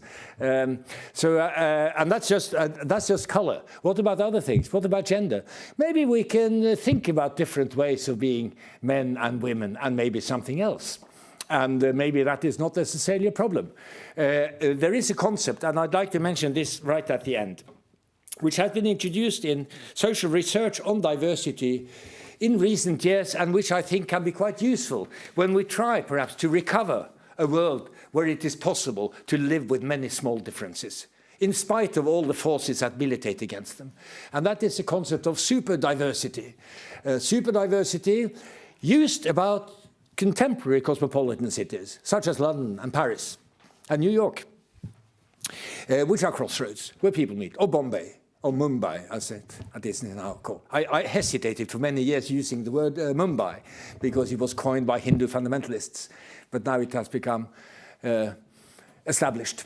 So, and Hong Kong, and there are many of these cosmopolitan cities which are crossroads. So the term superdiversity, okay, let me put it very simply.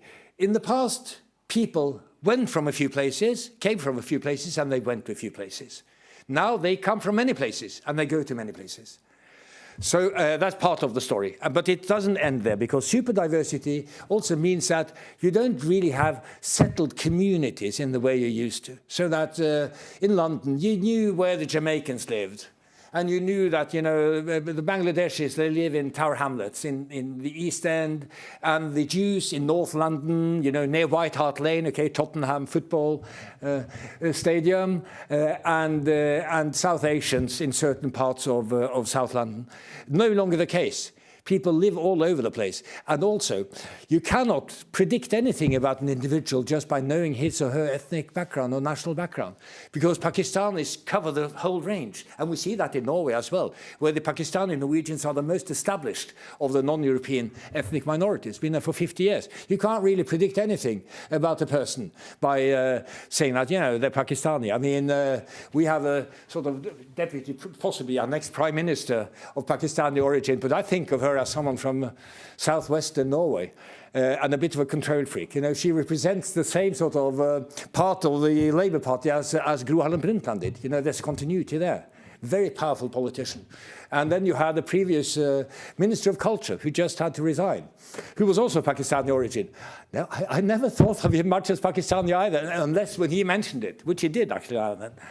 Because there were so many other things about him which were more important. So in other words, suppose we allow each other not just to be imprisoned by those straitjackets of ethnic, national, religious, linguistic identities, but to have a broader repertoire. That would help quite a bit. And in the end, if we manage to do that, if we manage to think in a super diverse way about the world, we're individuals when it comes to it, that will in the end also help Abdul and Fatima get a job. And if they do, that would have solved a lot of possible conflicts in the future. Okay, so, well, I stop here, and thank you. Yeah.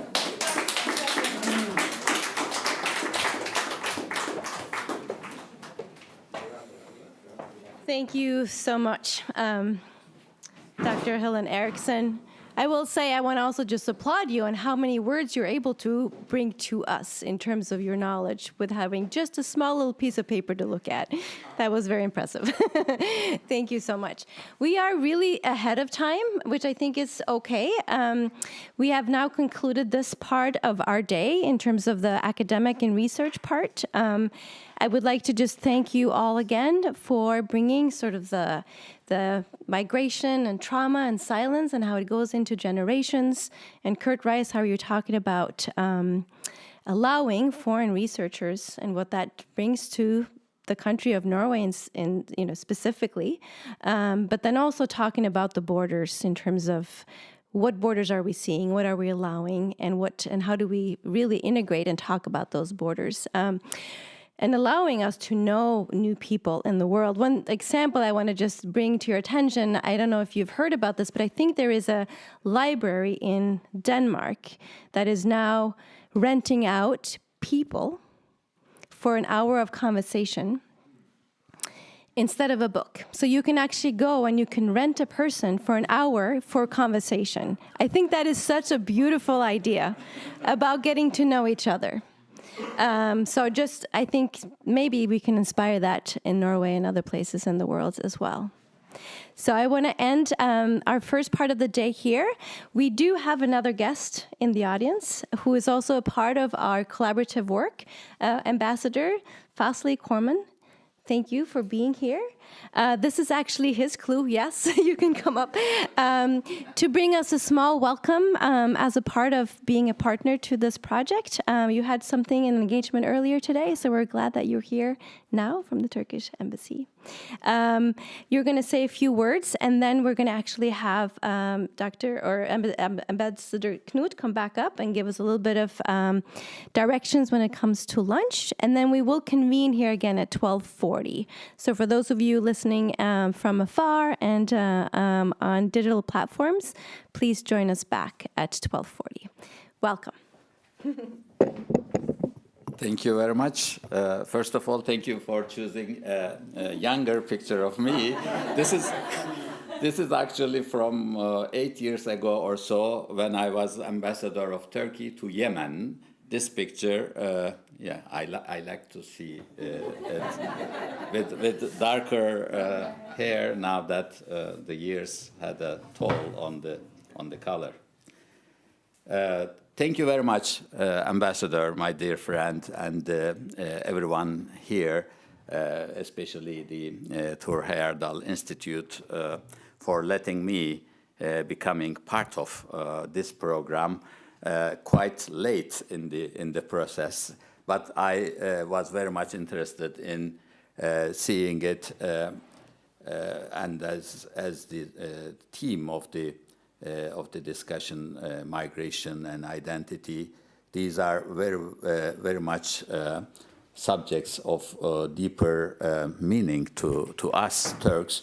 I just thought that it might be good for me to try to contribute it. And the part of the discussion that I have seen, that I have heard today, gave me a lot of insight, and I understood that it is going to be, the whole program will be very interesting. Sorry that I was late a little bit, because today marks the day that we commemorate as the founder of the Republic of Turkey, Mustafa Kemal Atatürk, passed away on 10th of November 1938, and we still have a ceremony that we hold at the exact time, 9:05 a.m. Every year on 10th of November. And today I had some people from the embassy and the Turkish community together that we had to be there. So that's why I missed the opening. Sorry about that. For today's discussion, of course, I'm not an academic, and I would not be as eloquent as Professor Eriksson that put the identity, nation building, and many other concepts that are very much affecting our daily lives and our profession as diplomats, as ambassadors. But of course, we are functioning on a different line. Time to time, our roads are crossing with a different set of people, like this group here, which is a very good opportunity for trying to understand each other.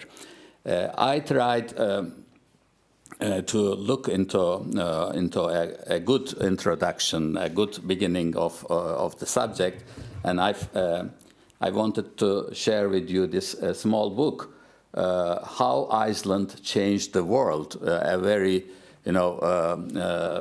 powerful title that actually struck my attention at the beginning. A powerful title with a small book, and coming from Iceland, a small island, was very interesting combination. And I will read you a sentence from this book that might be a good introduction to what we are going to discuss. This is about Edda, the Icelandic saga of creation and all the history that is told. He says that the Edda has 4 parts, a prologue and 3 books. The prologue describes the Nordic gods as human Trojan warriors who traveled to Northern Europe after the fall of Troy. Odin, the god of wisdom, knew that they would be glorified up north, so, in quotation marks, he made ready to journey out of Turkland, quotation marks closed. Namely, our most comprehensive account of the origins of Nordic mythology portrays Odin as a Turkish immigrant. So this this is a very, he takes up this lightly, or at least is able to make a joke about it, but it is indeed a very good portraying of who we are. We are all migrants at the root of something. If we go back enough, everyone will find something that connects each other in terms of migration and in terms of identity. Who am I to talk about this, the Turkish ambassador, a person of Turkish origin? Yes, we are very much involved in migration because we are a migrant nation ourselves. And the professor talked about nation building that changed a lot of things. Yes, indeed, it changed a lot of things. And we want to believe that the changes of nation-building era are all positive. There are positive sides, but there are also things that we lost. And this is something that we know very well in Turkey. He mentioned some of the cities as cross-cutting places, meeting points, and obviously, one of such cities in the world is Istanbul and the old Constantinople.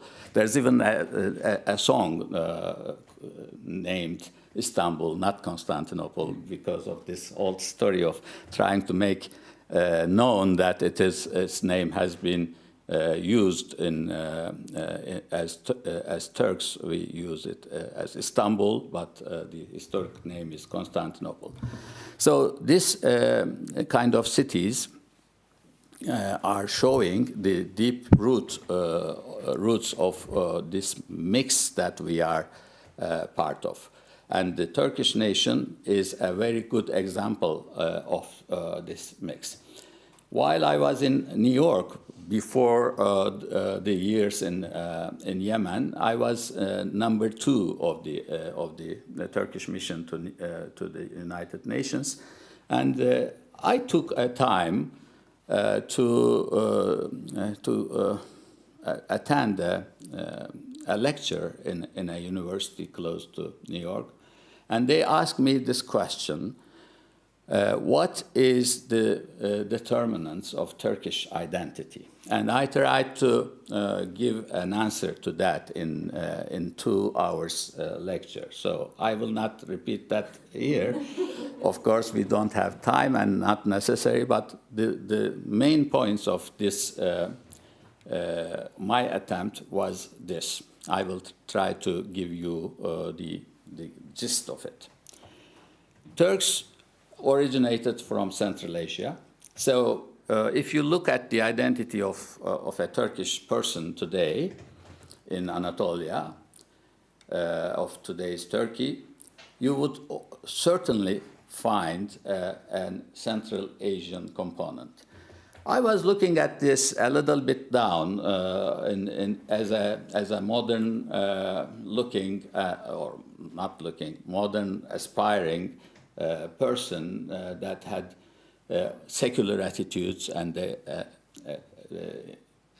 an education in the secular establishments. I was looking at this component a little bit less than the others that I will come to. But later, just before coming to Norway, I was Director General for South Asia, and I had a chance to visit northern Afghanistan, where a mixture is very well visible there. Northern Afghanistan is the part where the proper Afghanistan mixes with the Turkic nations up in the north. And I saw people there who are, my father passed away. I could have missed as if the person is my father. So similar looking. So I realized that, yes, there should be a genetical connection, although we have been mixed with many others on the way over the centuries. I'm talking about a migration 10 centuries ago. happened from Central Asia towards today's Turkey. And the second component of a Turkish identity is the heritage, the settlement that they found in Anatolia, which is in itself a very complex one, coming from the Hittites and the Phrygians, Lydians, and the Greeks, Romans. I'm mixing the chronology. Sorry about that. I know that there are many professors here, so I should be very careful about making mistakes, not making mistakes.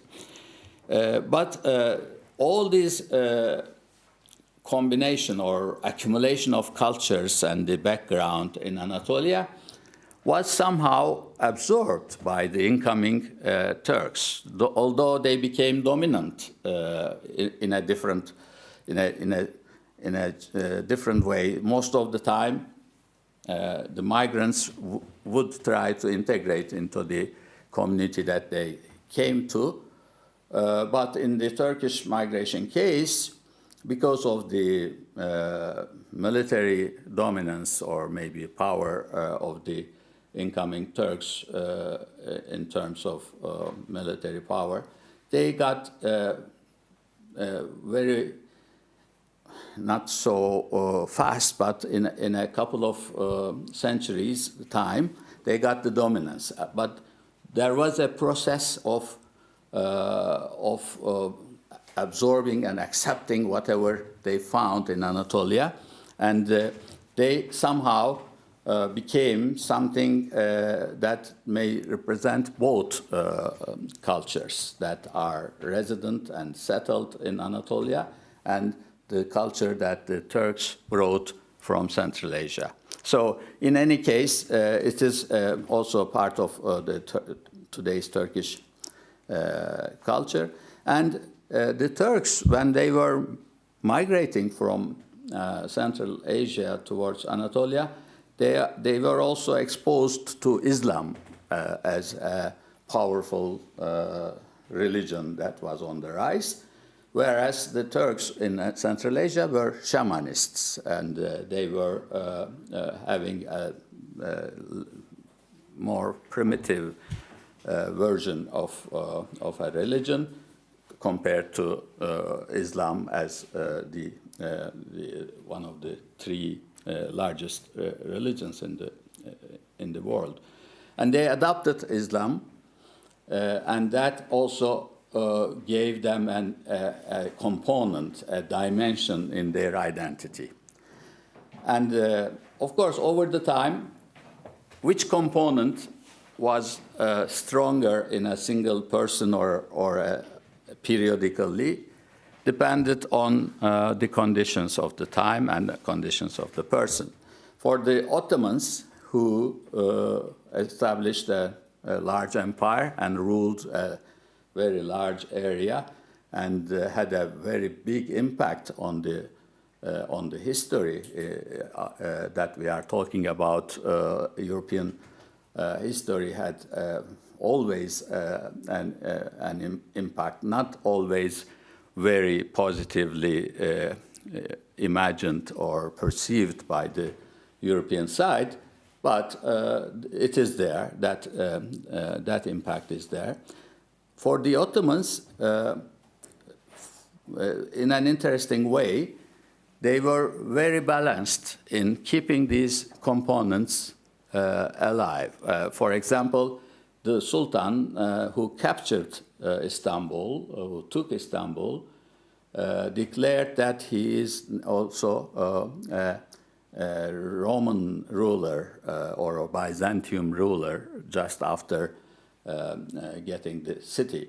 So instead of ignoring it or trying to destroy whatever was there, he just tried to embrace it and became part of it, so that it was his idea of the identity that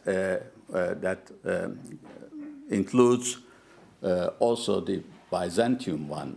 In Turkish language, it was called Rum. The whole west of Anatolia was called Rumeli, and he declared himself as the king of the Romeli also.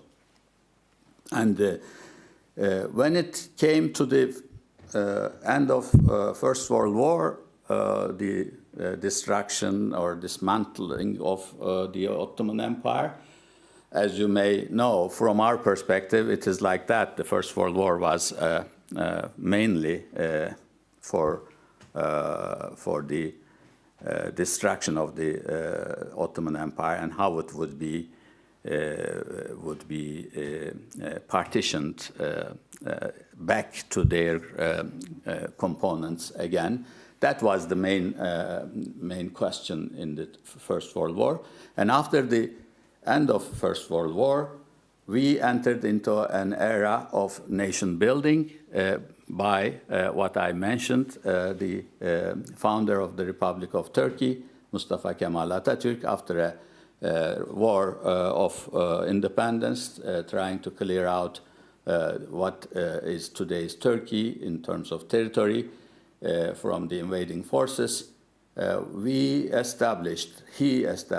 led a modern, Western-looking, secular Republic of Turkey, which can be a textbook case of nation-building attempt from top to down. It's a different story in other cases, but the Turkish one is a very interesting laboratory case because how it works, did it work, and it's a process that we are still working on, how we can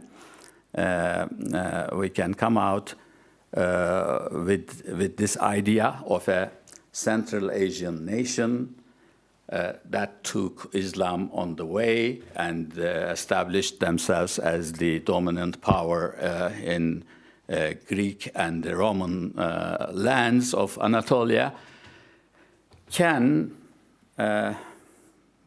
put themselves into the whole picture as a combination of all these three. And in today's Turkish culture, a typical Turkish person would be struggling to find the exact combination of these three elements in his or her identity. How much of Turkish ethnic background, how much of Anatolian culture, which opens up towards West and Europe, and how much of the Islamic identity that some of the persons would say, no, we are Muslims, and the other two is not so important. And there are some right parties in Turkey, rightist parties in Turkey, that would be only interested in the Islamic component, and there are some others that would be only interested in the nationalist component. But life is something that is always on the median line, and most of the Turks have a component in all this. Is it too long that, should I stop maybe a couple of minutes and I... You're doing fine. Okay. There is one thing that I would like to bring to today's issues, the subject to today's issues. Professor was talking about borders, and I was also impressed by Thor Heyerdahl's words about borders being in the minds, and indeed that looks really, sounds really good, and the attempt is very valuable. And one can speak about borders not so visible when it is Norwegian to Swedish border, but let us go to Turkey, for example, and let us cross the border between Iran and Turkey. You know, there are many Turks that would be complaining about Turkey not European enough, not Western enough, and there is always an answer that I give to them whenever I have a discussion with them. Try to enter Turkey from an eastern border, and you will see how westernized it would look to you comparably.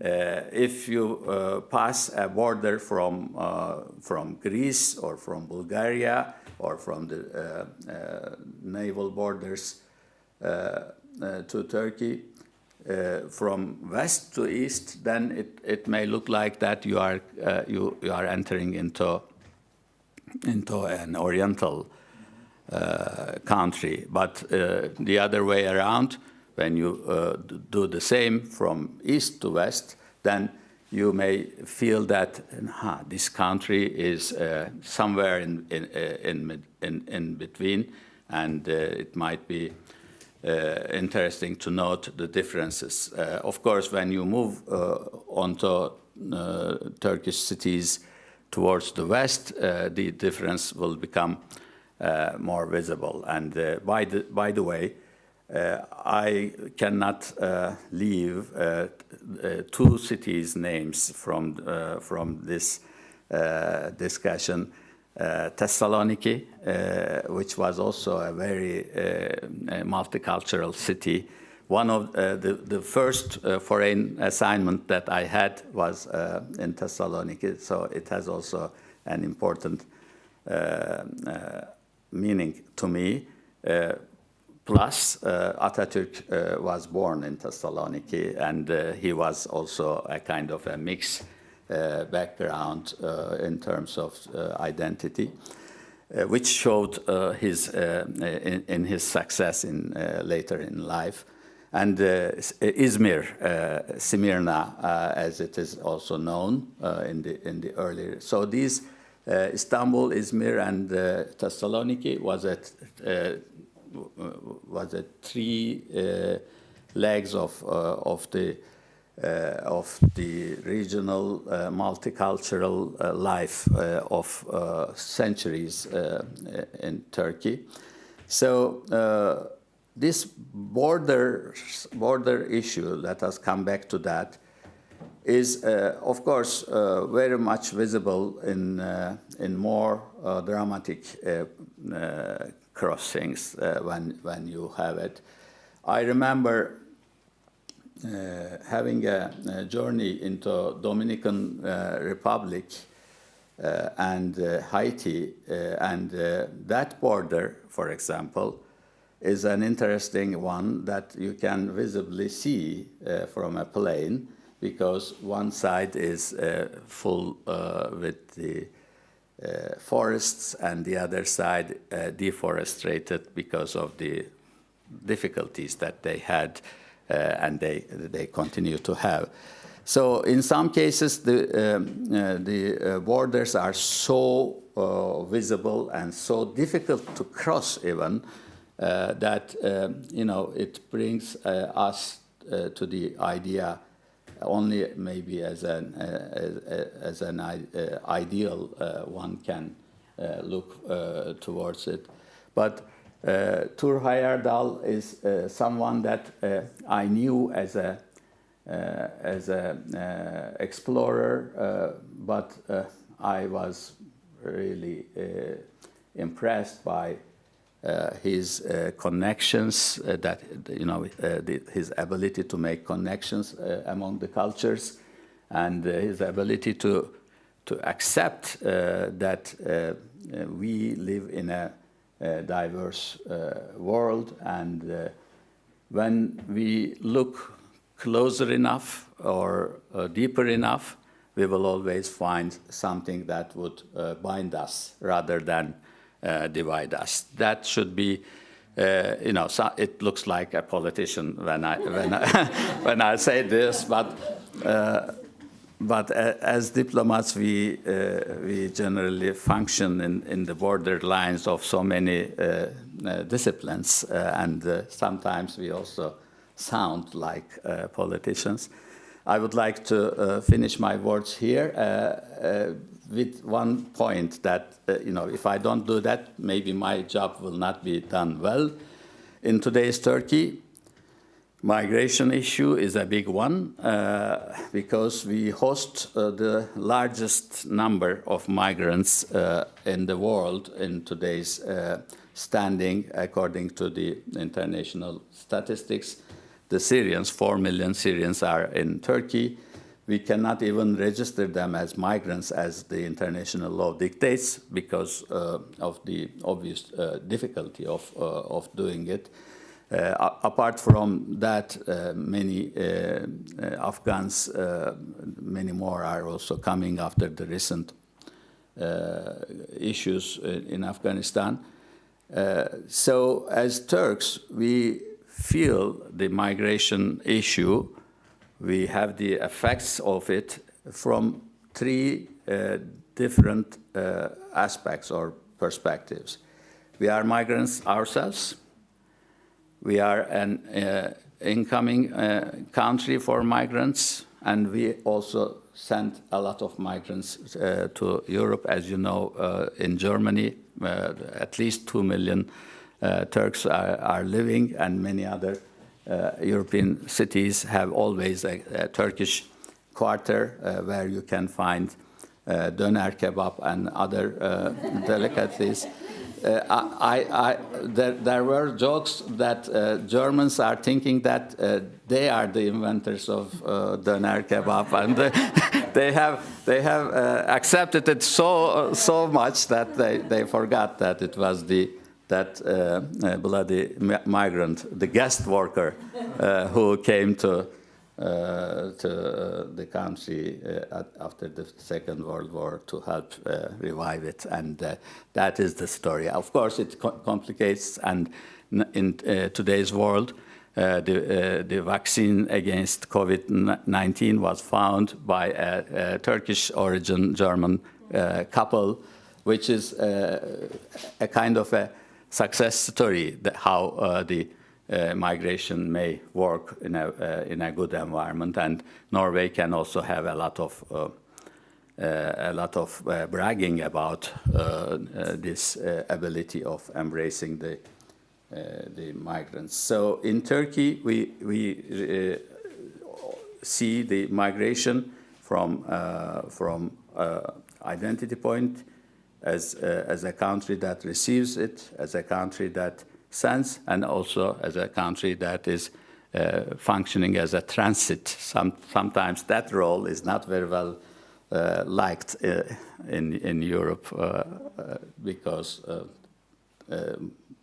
the burden is too high, and our European friends would like us to shoulder that burden altogether ourselves and not transfer any of the effect of it, but this is something that we have to work on. Thank you very much for making it possible for me to appear here. Thank you very much, Ambassador. This is a very good initiative, and I really enjoyed listening to other presentations, and thank you for Thor Heyerdahl Institute for accepting my interest in becoming part of this initiative. Thank you.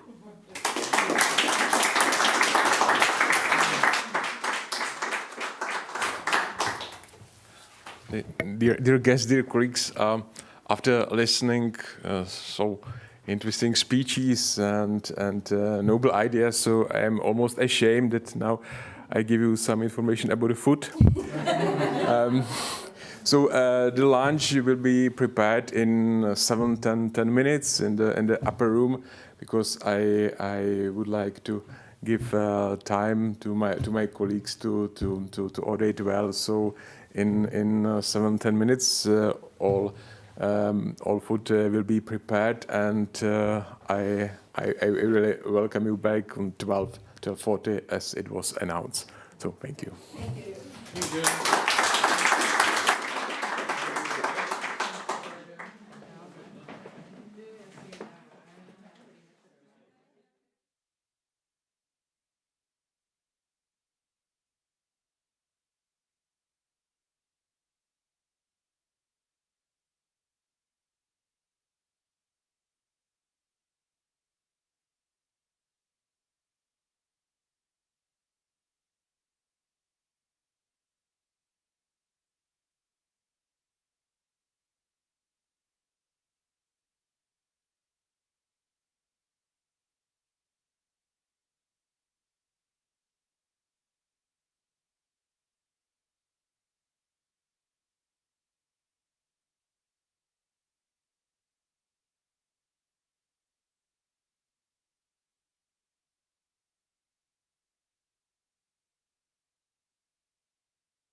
and we flee from Congo to Uganda.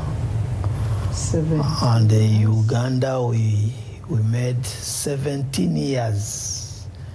And from Uganda we came to Norway by UN. Now we are here like 10 months now, 10 months, yeah. We came to know Lope because we are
All right. Welcome, everyone, back from a wonderful lunch. I think I could have had maybe 5 more of those. They were amazing.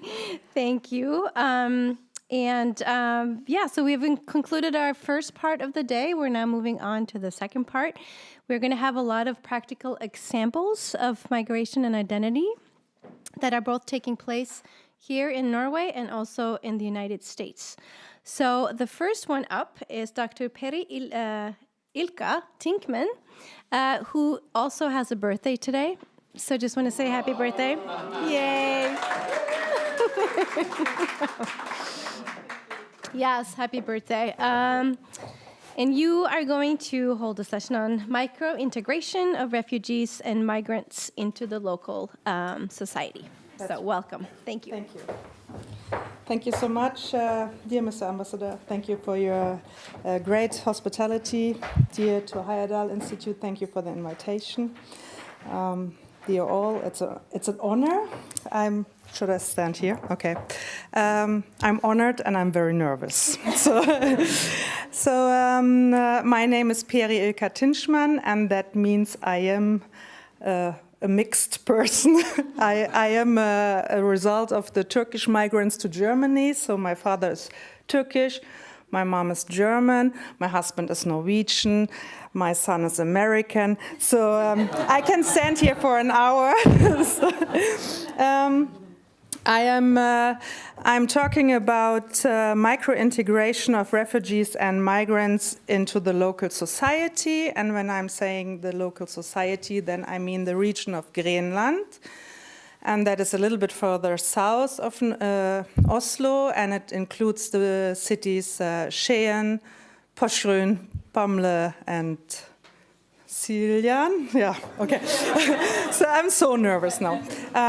Could you just jump a little bit? Yeah, stand here. So everything what we heard today was here, and now I take you down. Now I take you to the micro level.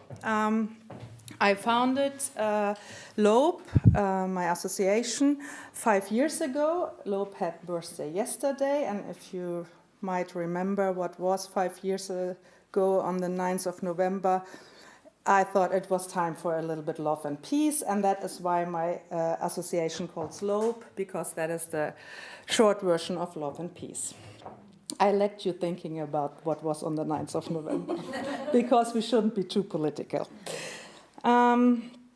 We have a mission or a target, and that is to integrate refugees in our area into the local society. And I believe that is the only way is by getting them educated or into jobs. And of course, you have to speak the language, but just if you are in work, then you are actually integrated in a society. That is what I recognized when I came to Norway. It took me only 2 years to get a job here. So, this is what we are doing. And we do this by a new concept or by our concept, and we call this micro-integration. And, okay, I shouldn't move, I understand. Macro, as you're all academics, you know that, is the highest level, and this is what we heard so far today. This is where integration concepts are developed, government, politicians develop some concepts, and then we have the meso level. This I often call like multicultural dinner or language coffees, maybe a little bit. Camilla is maybe with her vintage coffee a little bit in this area, and or libraries, or as we also have in Skien, bydelhusene. I think actually everyone speaks Norwegian and understands that. So, but we are on the lowest level, and that means the individual level. And I love to talk about, or I love to hear today about the identity, and that's exactly what we try to cover up. We see the individual, we see the identity they had before they came to Norway, because in the institutional system, it's often so that now you are in Norway and there was no life before. And that is very painful because there is a history, there is an identity, and there's a life from before. So the reason why I founded LOB was I was working as a teacher, trainer, consultant at the Folkeuniversiteit, and there we were working with a lot of refugees who were in AMO-kurses. This is from NAV, from the welfare state organized courses for those who need maybe a little bit more training in Norwegian or in the labor market, etc. So being there, I was wondering, why are these people still not speaking Norwegian, even though they were 3 years in the Introductions-program? I'm talking about refugees now. And the answer was very simple, because they had so much trauma, so much worries, that they couldn't concentrate on the lessons. And then I thought, okay, let's tidy up in these problems so that your head is free, that we can get you out and work. And that is the micro-integration. That is the main work I do in my daily business. The people are coming to me, telling me about their problems, and we are sitting down and trying to solve these problems. In the beginning, it was like, let's read what NAV is writing in their Vetags and letters and understand this. By now, it's getting more and more. The problems are getting bigger. We are more like a crisis center now than get people or just solve the small problems. And I want to mention that in our region, 40% of the refugees are unemployed. And that has nothing to do with their education or something. The professors left, but that has something to do because they called Ali or Mohammed. So, and that is frustrating. I experienced this by myself. When your name is Peri Ilka Tinschmann, then it also takes a while before you're invited to a job interview. I was so close to change my name into Pernille Aune. Aune is the name of my husband. But then in the last moment, I decided, no, that is my identity. My identity is Peri Ilka Tinschmann, and I am getting a job with this name. Thank you. Okay, what leads 40% are unemployed? What does this mean for the whole family? Yes, of course, child poverty. And this is unfortunately in our region also over average compared to the rest of Norway. So there is a need for integration, new integration concepts in our region, and micro-integration is one of that. How do we work? When a person is coming to me and saying, I actually have, that is just an example which happened lately, I have a PhD in biology from an African country, and it's actually it's approved. Thank you, by NOKUT. So there shouldn't be any reason why this person is not getting a job at the university. She tried, and she was not even invited to an interview. So she ended up by washing toilets in a hotel in Telemark. And when she took contact with me, she was crying, and I said to her, what do you want to do? And she said, yeah, if I can just get a better job in the hotel, like serving. I said, okay, but what do you really want to do? Yeah, of course I want to work as a biologist in an institute and a university. And I said, yeah, okay, then I know a professor there. Let's call him. She got a job last night. So not all these stories ends like this, of course. We are dealing with very traumatized people, and we are not a health institution. So, of course, a lot of people I have to lead forward to another institution. But what's different with our LOB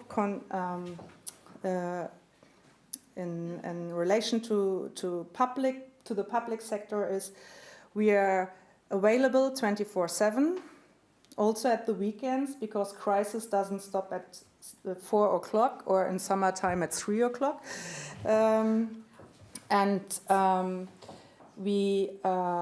We take the time it needs. So it's not that we have just 15 minutes for a person coming to us. When a person is coming to us, then it's between 15 minutes and 15 months. And as you can see, then the resources are limited. So we don't have the huge numbers because we take so much time for each LOPI, as we call our users. Still, so far, this year we solved like 240 cases. So we are pretty proud of this. And I don't know. Do I have how's the time? Can I? You're doing fine. I'm doing fine. Yeah. I just want to tell a little bit what the people are asking for. A lot of the things are not understanding the juridis, the official text on authorities' homepages. That leads to a devil's circle, because if you don't understand it, how can you apply for economic help or emergency help? And that ends up then that on the Friday evening I get a call and have to go to a family maybe with 4 children who are sitting there without any food. That unfortunately increased the last 2 years, or in the pandemic years. The people were isolated even more as they were before. That was due to all the authorities were in home office. We also got the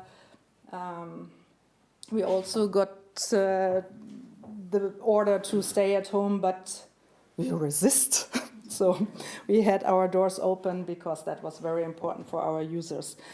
So the last 2 years, of course, there were not so many people we got out in work because there were no work. Everything was closed down. But since summer, alone just this summer, we got 4 people out in work. And that sounds little, but you have to see they're hanging 20 people on this 4 people, because these are families with a lot of children, and we get these families out of the welfare state system. So that saves also a lot of money for our Kommune.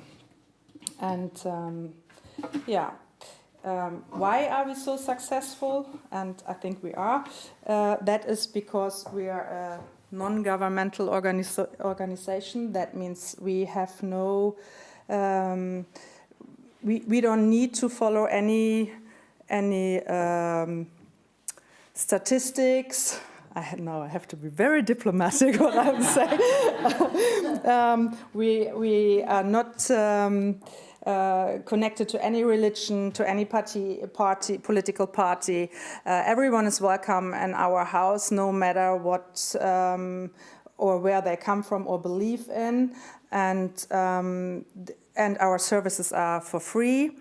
So, and it's beautiful to see that even these people coming to us who were actually in a war before together, they are sitting in our offices as friends, and that is very nice to see. So that is the only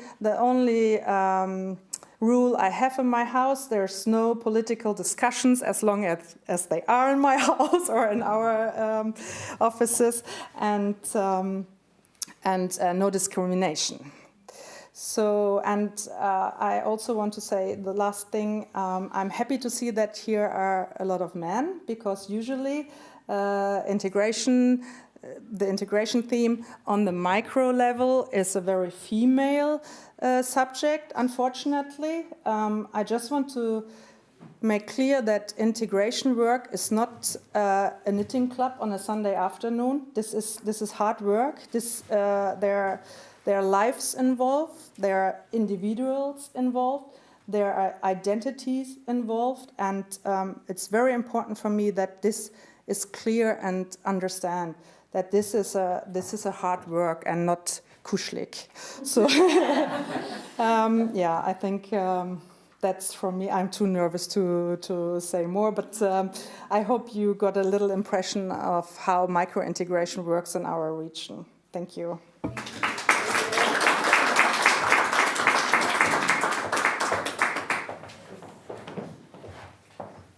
Thank you so much for sharing your story. I think it's so interesting that you, as an immigrant to Norway, have started this, because I think that you have a lot more resources and you know exactly what it feels to come to Norway, and you know where people are struggling. So I think it's amazing. I would love to hear more about Lupe. Love the name too, Love and Peace, right? So we're going to move over to our next speaker. Welcome. Camilla Bilstad Johansen. You are a project leader for the social entrepreneurship Café Vintage, but you're also a member of the parliament, right? I'm not a member, I'm an advisor. You're an advisor? So it means I'm just going to say member. What to not to. Anyway, so she's just coming straight from the parliament. So yes. Here she is. Yes, so welcome, and we're so glad that you made it here. We're going to hear your story now in terms of the Café Vintage, right? Thank you so much, and I'm very happy that Pilka was here before me, but because even if I'm an advisor at Parliament, I don't have as good manners as I have in continental Europe. So now I know that I have to say thank you so much to the ambassadors for inviting me and the Institute before I start my small session. I started my political journey and my journey as a person with a lot of motivation to change how we work on integration of refugees and other migrants about 6 or 7 years ago. Because I recognized, as per Ilka, that we don't manage to use the resources of the people who live here and want to work here and the people who move to Norway. And that surprised me, and I didn't understand why it had to be like that. It's not good on a micro level for the individual, and it's very bad at the macro level, because we are in need of all individuals being a part of our society, and especially with labor integration. That led to me starting a social enterprise, which means that you have an enterprise that has another goal than just making profit. We take decisions and we run our business based on our social goals. So we basically do anything we can to train and hire and rehiring in other companies as well. Women with minority backgrounds and that has immigrated to Norway from countries outside of the OECD with low formal education. I have to say also, as a comment to you, that we also have a lot of women who have higher education that are sent to us because they don't have any good systems for recognizing their resources either. So we see both. But that is what a social enterprise is. We started in 2014. I opened a cafe. I was interviewed for a job at a restaurant once. Myself, I didn't get it when I was studying, so I was quite brave. I opened a cafe with a lady from Mogadishu and a lady from Bangkok, and I was thinking, these ladies can cook, I can do the rest. And we're still running. Now we have 2 different departments, one in Larvik and one in Sandefjord. We have at all times between 10 and 15 ladies who are hired in our business. For many of them, it's their very first job. We've had over 70 ladies who had their first job. They've never been working in Norway before. And the typical background they have are that they are housewives. They've spent their entire lives taking care of their homes, which is much more normal in many other parts of the world. I personally think that the real Norwegian oil is women in labor life, and we need them.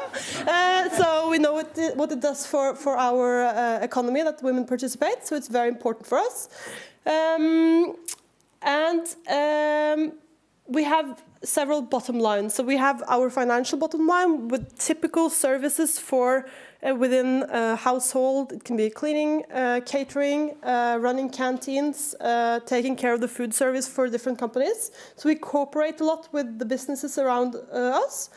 And we have our cafe. And in all these services, the women have normal positions and normal salaries. But what they do need is to have a space and a way to train their identity as professional workers, because cooking in your house is different from cooking for the ambassador, for example, or someone else. So you need to have a safe space to train your skills, and also to train for being a professional chef, to explore your career ways based on your resources, being formal or informal.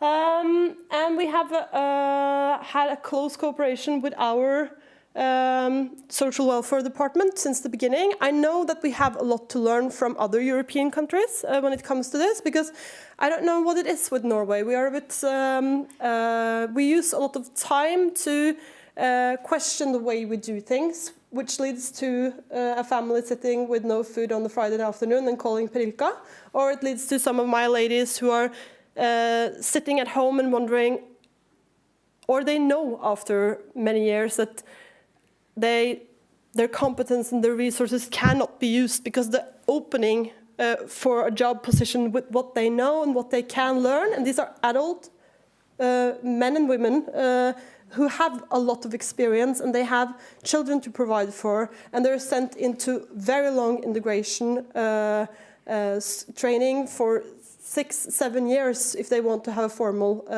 education on a fagbrev level.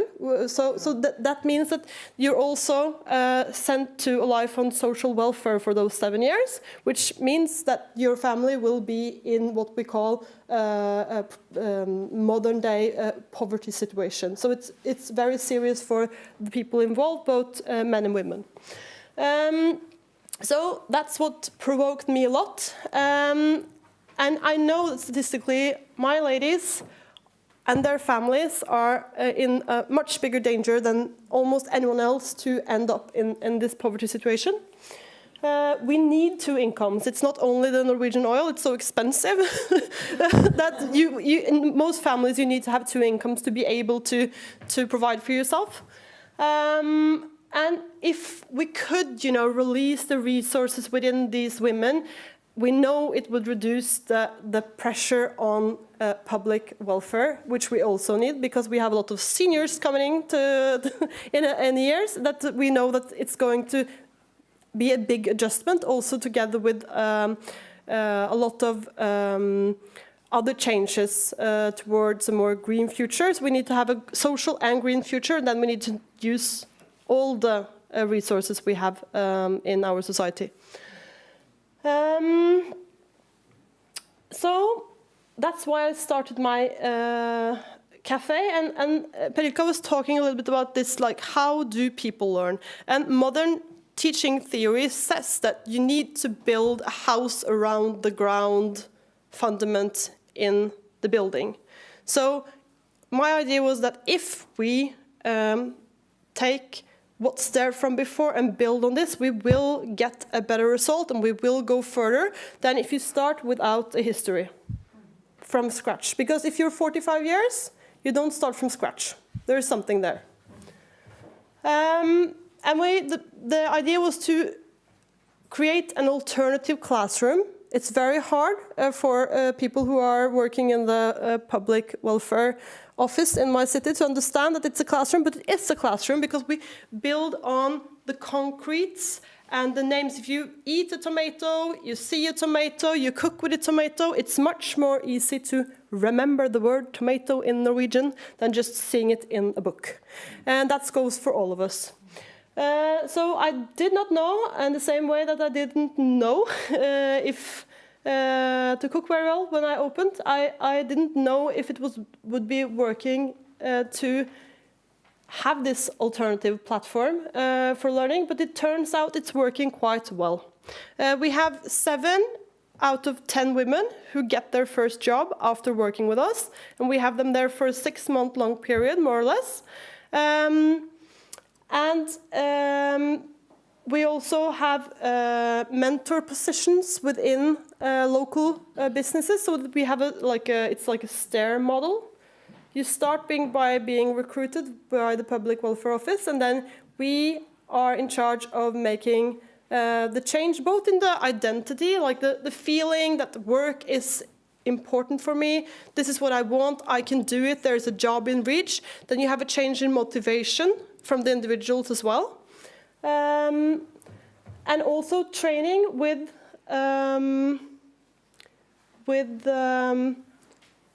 what's expected from you when you come into a professional kitchen in Norway. So it's both in our classroom, but also in local cooperation. I think it changes attitudes within some conservative immigrant communities, but also by the average Norwegian. Because we need to get more used to seeing the people who normally aren't that active in labor life, in offices, in restaurants, and everywhere else, for it to be more normal for people to hire someone whose name is Ali or Muhammad or Hamdiye or Aisha, like you were talking about earlier as well, Prilka.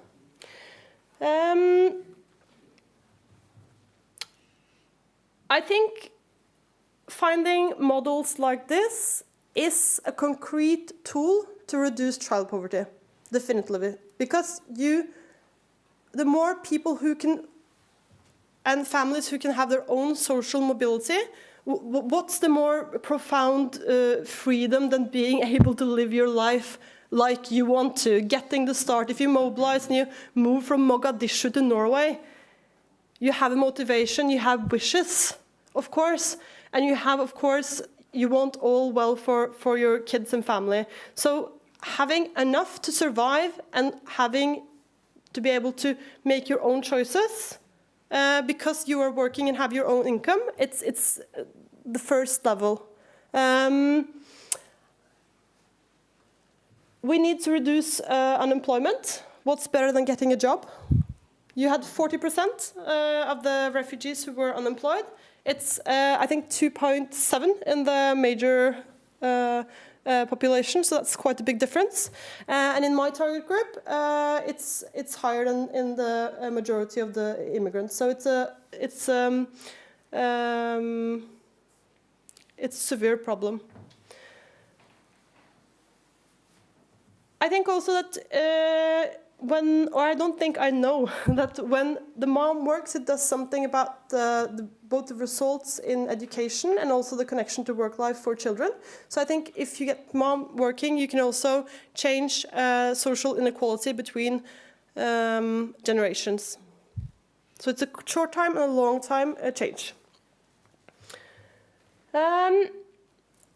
The one thing I wanted to discuss with you, based on the sustainability goals you've chosen, is that we have to recognize that our institutions aren't always adequately fit for the needs of our population.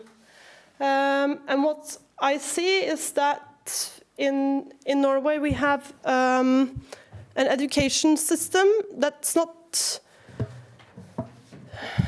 built for recognizing my target group's qualifications. They're not given access to high school, which is quite serious. So if they don't have or can prove their formal education, or if they have low formal education, they can never get a diploma from high school saying that you're a professional chef or you're a professional cleaner even, which you need to get a permanent job and an adequate salary. So you are shown out the back door before you've even begun. So that's, if there is one thing I think we should work for changing, it should be the structural barriers that don't let people fulfill their potential. If not, both we and whoever needs that change the most is losing a lot.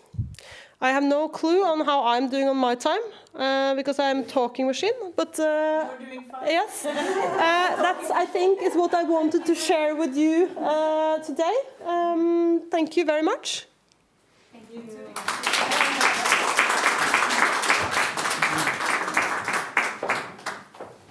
It's very inspiring to hear these stories that are really emphasizing on the resources of migration. One of the things that I remember from a few years back when Ambassador Aas was the Norwegian ambassador to the United States was that he came to Minneapolis because of the Somali population. We have the largest Somali population in the United States outside of Somalia in Minneapolis. And most of those women are working and having their own businesses after 6 months of arriving in the United States. And he said, we have something to learn from what they're doing and what they're capable of doing in terms of structures and what is stopping people in Norway. But again, I think it's just so inspiring to hear your stories about how you're really harboring women.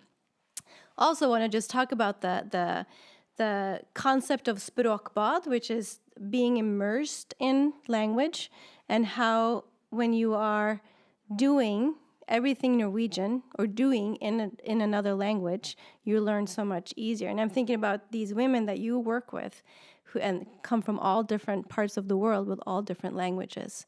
They are probably uniting over Norwegian in that kitchen, right? So just a little bit of perspective on that. That made me think when you were talking, so I just had to share that. We're going to move over to migrating societies. We have two presenters, and you're going to be up here at the same time. Wonderful. We have Ida Marie Tenvik Bringdal and Line Ruud Ørslien, and you're going to talk about more of the sort of the artistic and the situation or the power of art in migration work. Correct? Perfect. Great. Welcome.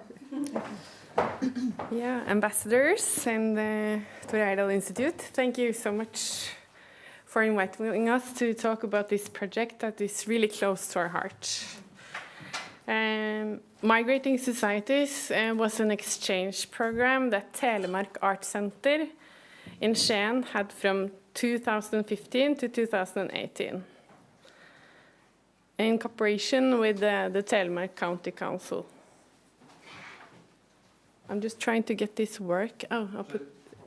Oh. Thank you. The Art Center had two project partners in Minneapolis, Boakley Gallery and Sioux Visual Arts Center. Whereas Boakley Gallery is a private gallery, Sioux is a non-profit art space, more similar to the Art Center in Skien. The project came about on the initiative of Telemark County Council. A research trip was arranged for the director of the Art Center and for the art advisor of the County Council to assess the possibilities for a collaborative project. Institutions and people, both in Minneapolis, Minnesota, in Minot, North Dakota, and in New York, were visited before the conclusion was made to have Boakley Gallery and SUVAC in Minneapolis as partners. During the project period, several exhibitions were arranged, and several artists also traveled between the regions. Telemark County Council has for many years had connections in Minneapolis, both in the fields of education and business. A large amount of the population in Minnesota have roots in Norway. In this context, it seemed natural to let the exchange program have migration as its overriding theme. Humans have migrated at all times, both between countries and within countries, to seek a better life, find a job, or look for inspiration. The idea that art can contribute to greater understanding between people was a cornerstone in the program. The Norwegian society today is almost as much characterized by migration as the American society. We wanted to focus on a new understanding of migration issues, to establish new dialogues between the two societies through art and artistry, to create some new perspectives and mutual respect. So, when the first exhibition took place at Telemark Art Center in September 2015, Pa, Hua Her, and Wendy Red Star were the artists. Pa Her is originally from Laos, but she emigrated as a child to the United States.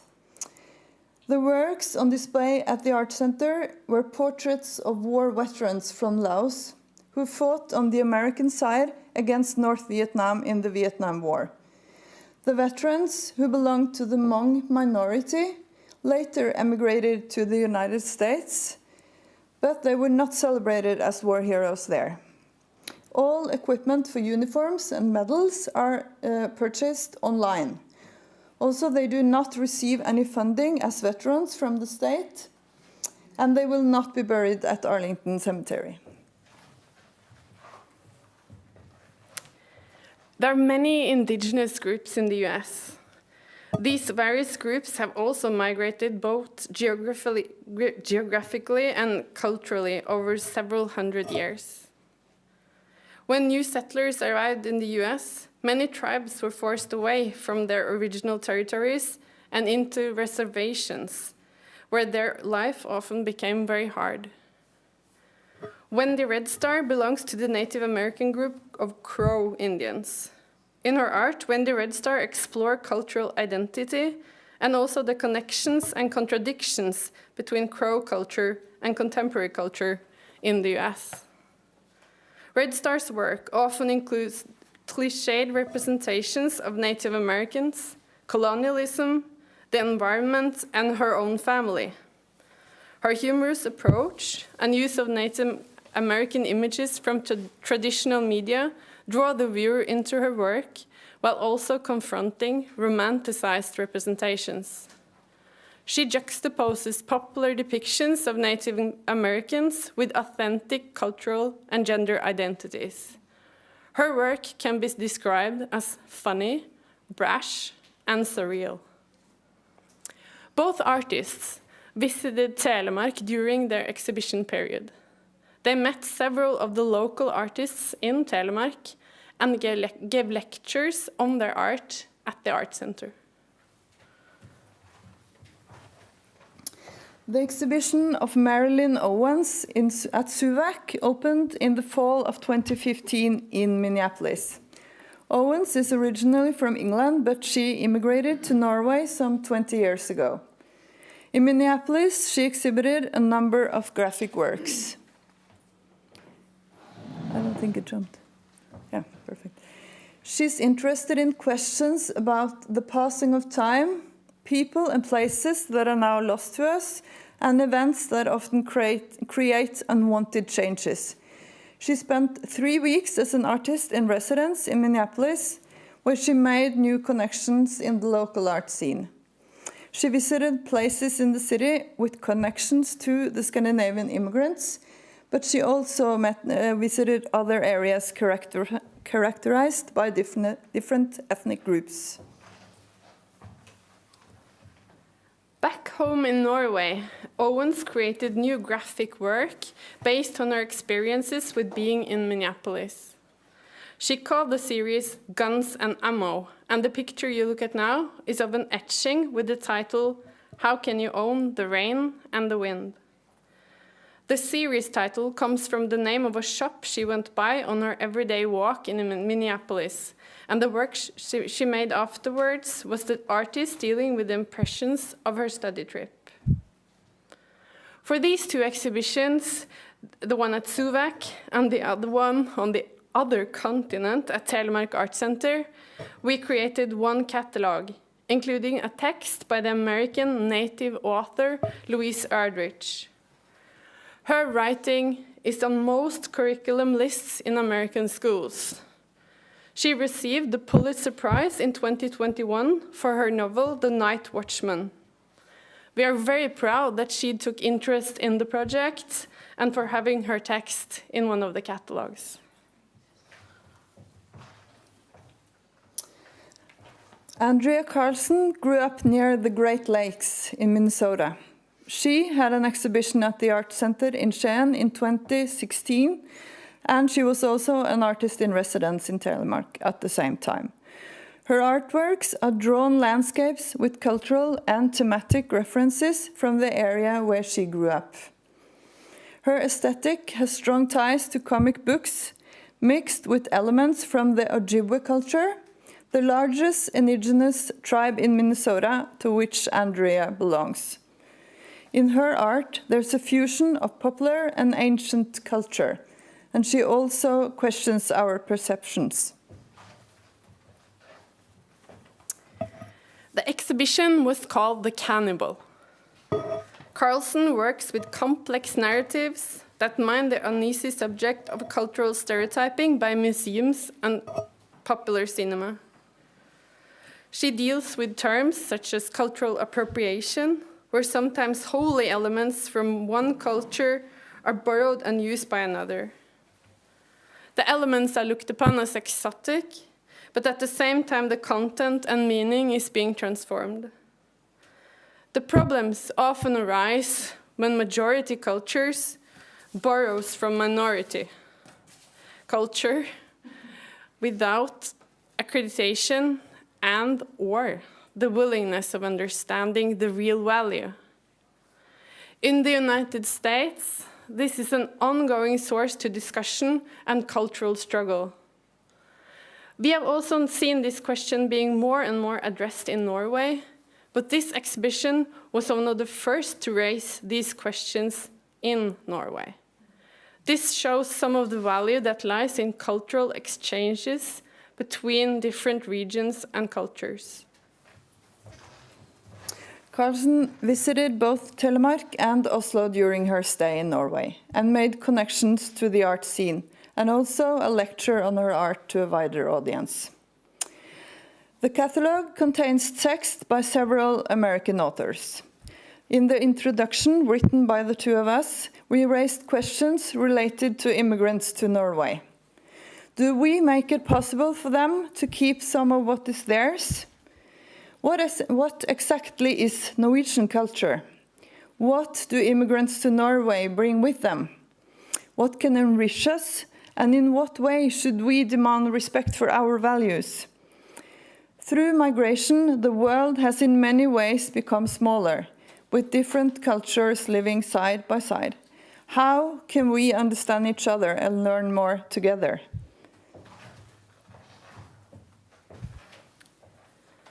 Åno Versto is from Inner Telemark. The artist group Katla, of which Versto is a part, has worked together for several years.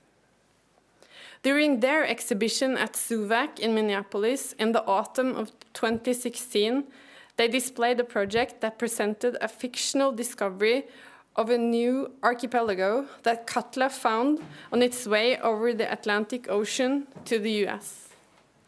The exhibition consisted of objects, films, and photos, and was called The Landscapes of Katla.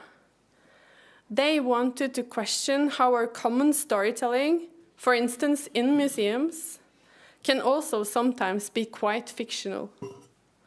The exhibition questions both migration and the very discovery of America itself.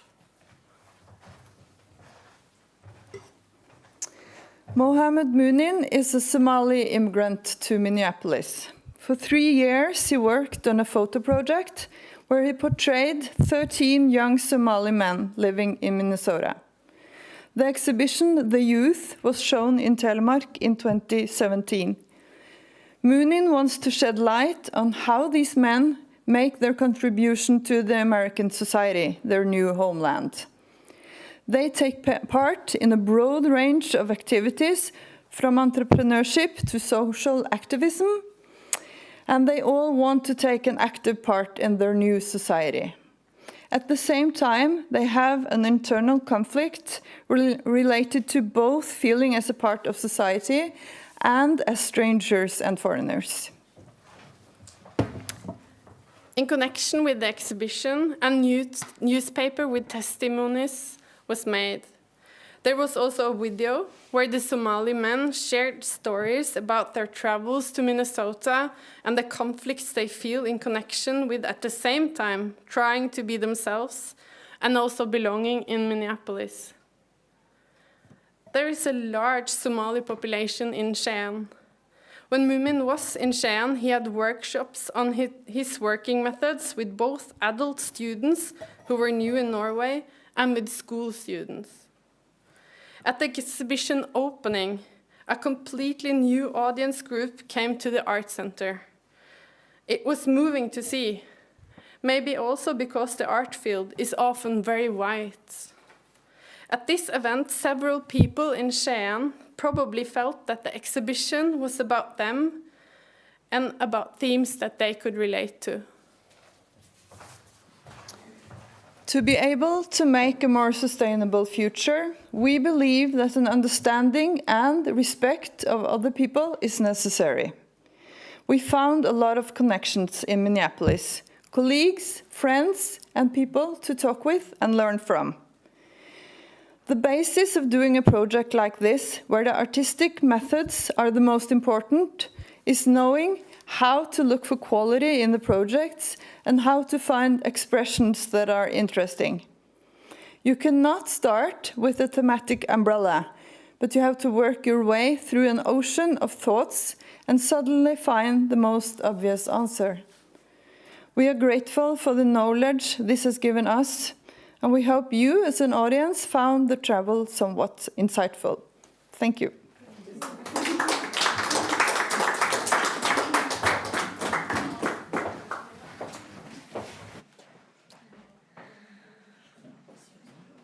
Thank you so much, both of you, for sharing your story. I participated partly, and I'm not sure if this was a part of this project, with DIG in Skien and To Dance. Was that a part of this project at all with Lori? No. Okay. Yeah, so one of the things I just love about art, right, is that it is a universal language, and there's different way of communicating through art that brings us together, which it looks like this project was an example of. One of the things that I've done as an art integration coach in the United States is actually bringing artists into the schools as teaching artists, both in teaching in their art form and through their art form, and then bringing in artists from all over the world, which then creates that other level of language and sharing and making sure that students in the classroom also feel that they belong in the culture in which they live in. So, great, thank you. We are now going to go over to some videos, and we have 3 in a row. And this next one is by Dr. Terje Mikael Hasle Gjøranger, who is the director of the Immigrant Museum in Norway. I've actually had the pleasure of working with Dr. Gjøranger through the 2025 bicentennial commemoration is what we are calling it. And this is a commemoration that is going to take place in 2025, where we are talking about the impact of Norwegian immigration to the United States. And we're not calling it a celebration or an anniversary for very specific reasons, because as Norwegians coming to another country, taking over land that was not ours, obviously it might not be something to celebrate, right? And so, but there, we've had our impact. There's lots of Norwegians people in the Midwest area. So Dr. Gjøranger is going to talk a little bit about more from the museum perspective on that commemoration that's coming up.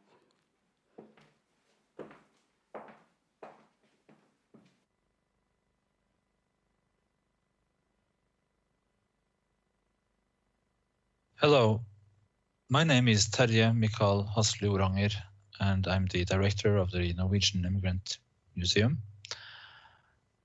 I'm happy to be a part of the Thor Heyerdahl International Day and to present our ideas and plans for the 2025 bicentennial commemoration of Norwegian immigration to the USA. The Norwegian Immigrant Museum has launched a national initiative to commemorate the first direct migration and group migration from Norway to the United States, which took place in the summer of 1825 and which led to a large exodus from Norway, numbering about 900,000 immigrants since 1825 until present.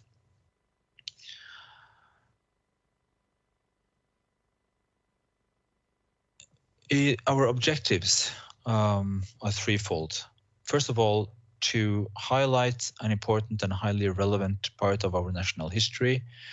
The immigration of such a large number of individuals had a tremendous effect on Norway, of course, through a loss of the population, but also through the new ideas, capital, and a new worldview provided by return migrants who returned to Norway after a while, but also through the ties, the thousands and 10,000s of ties between individuals on both sides of the Atlantic Ocean who were connected through blood relation and through networks. Another objective is to stimulate renewed interests for migration as a bridge builder. Themes connected to migration often serve as a polarize debates in societies. So it's important to renew interest for migration in terms of building bridges between land and cultures, also between differences and similarities between people, and between the past, present, and future. Our third objective is that there will be held events both locally, nationally, and also internationally, together with organizations and institutions in the United States. We have a national committee which consists of about 50 NGOs and partners, and they consist of both organizations, various museums, national institutions, also municipalities, which are relevant in our aim of organizing this commemoration. It consists of research institutions and also transatlantic organizations and others. And I must emphasize that the 50 plus NGOs are cooperating on this matter because it's very important for us not to create a climate where there is competition regarding this commemorations. I think it's so good that we are part of a large network of institutions, organizations, which are interested in organizing this large event. The Norwegian Immigrant Museum has a project coordinator, a project director who is working part-time, and her name is Lene Grunwald, and she has been building this. She's been helpful in planning and building our ideas for 2025 this past year. And The project coordinator is the role of the project coordinator is to be a liaison to the members of the national committee, and to also coordinate the work of the working groups and report to the board. Also to be helpful in defining logo, visions for the commemoration, create a new website, and to communicate this information to the outside world. The coordinator should also support national and local events and activities, and have material available for the various users of this in this commemoration. If they need data on migration, statistics, etc., will be helpful in providing that. We have applied for funding to a permanent position as project coordinator with the Ministry of Culture in Norway. We have not received funding yet. The funding so far has been provided by Anna Museum, of which the Norwegian Immigrant Museum makes part. But we are optimistic about acquiring funds in the future. That would be an important for us to in order to continue our ideas and planning. However, we have the Norwegian Immigrant Museum is part of 2 research projects. First one, a public sector PhD. The candidate has just started her work, and she will be working on transatlantic partnerships between the Norwegian and Norwegian American women's movement between 1880 and 1925. So here we see the transatlantic ties play an important role in her dissertation and in her work. She's just started on November 1st for a 4-year time period. Second, the Norwegian Immigrant Museum is part of a joint research team on critical race examination in terms of race and racism in teacher education, which is also a 4-year project, which I also think is an important part of cultural encounters, migration, and I really am eager to present the findings of these 2 research projects in 2025. In 2023, a larger network consisting of museums, the National Library of Norway, and also 4 universities are planning to apply for the Norwegian Research Council for a program on welfare, cultural, and society, which will be a wider network of researchers that will work on various effects and themes relating to migration, immigration and immigration from Norway. We will here see an overview of our project planning for 2025. 2021 marks the initial phase of our work, and it involves the creation of a national committee, the definition of the coordinator role, vision and focus of the commemoration, and also to communicate this and to create a good platform for communication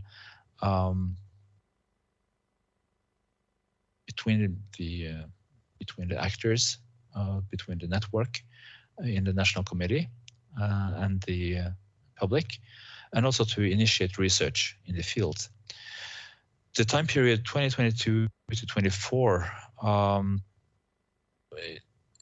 includes preparations for the 2025 commemoration, which includes planning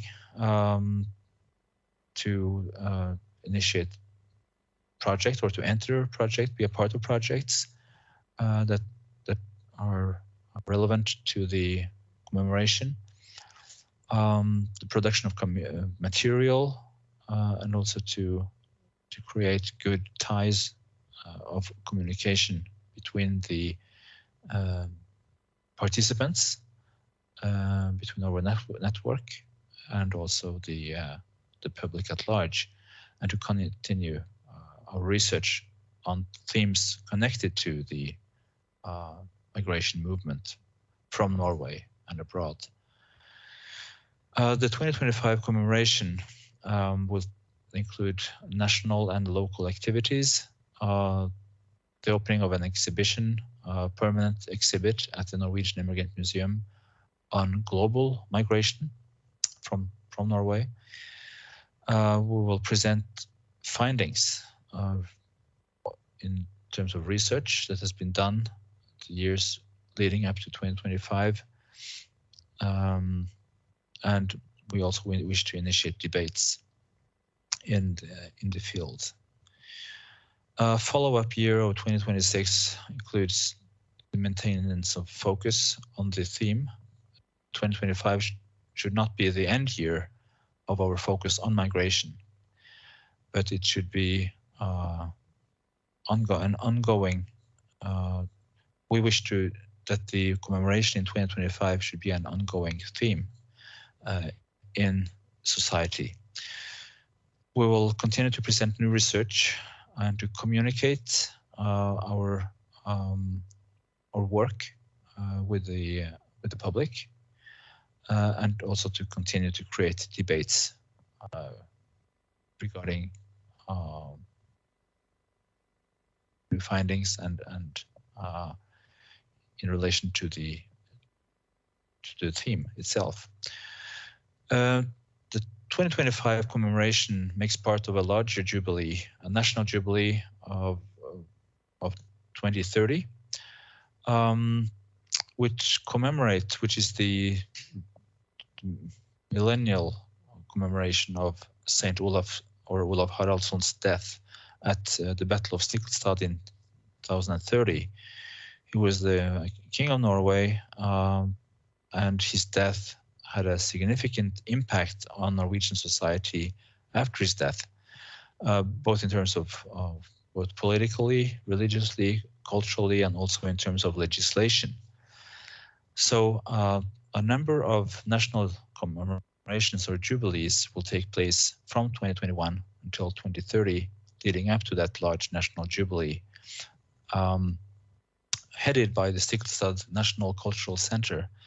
They are heading a steering group planning a nationwide inclusive and contemporary celebration, and posing the question, what are the pillars of the Norwegian society of today and for the next 1,000 years? And the celebration aims for various encounters, debates, meetings, and also regarding Norway's values. And the 2025 commemoration is a part of this national celebration. The main themes of our 2025 commemoration is first to highlight our migration history of the past 200 years. There are still a number of Norwegians who are in touch with their American relatives, although immigration to the United States did cease some decades after World War II. But the immigration from Norway was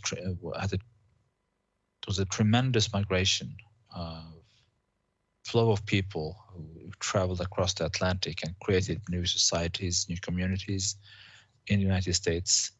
And it had a large effect on US society, but also on Norwegian society, in the fact that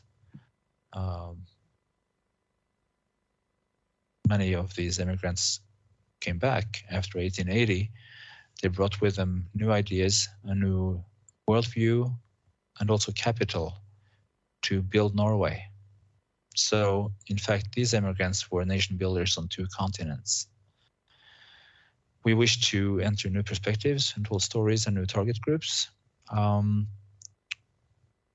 We also wish to create a tie between the past and present migration. We want to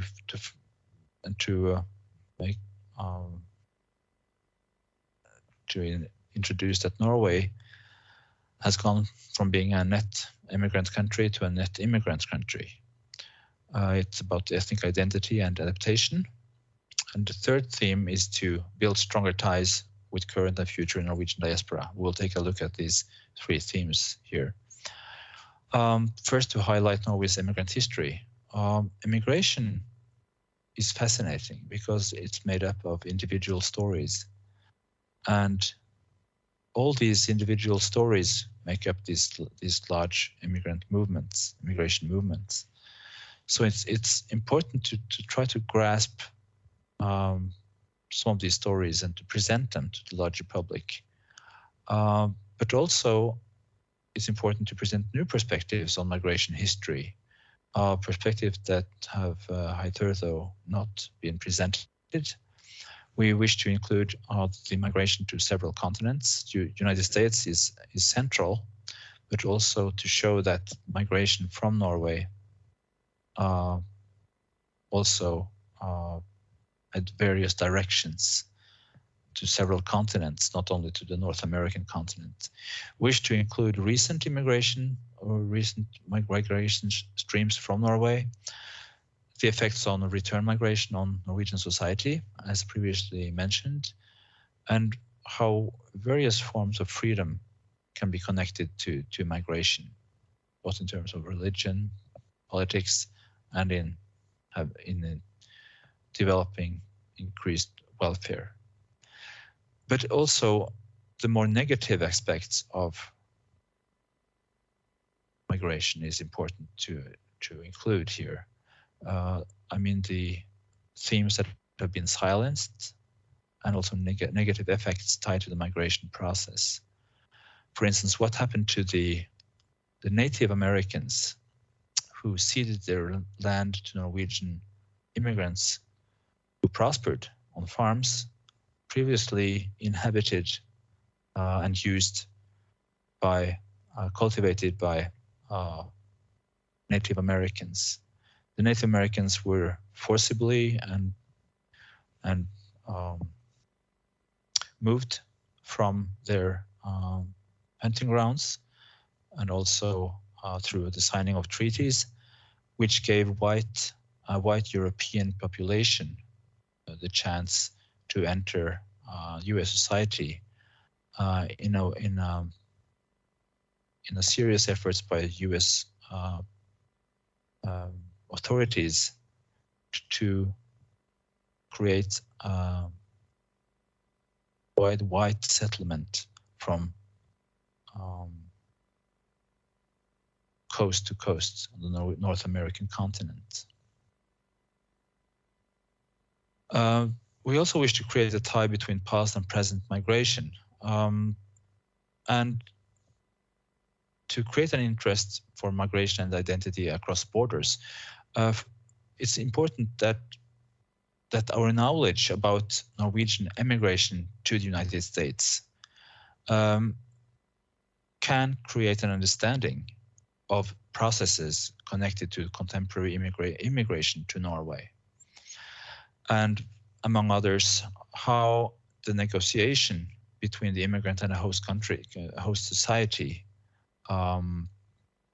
is developing in retaining an ethnic identity or adapting to the values of the new country, of the immigrants' new country.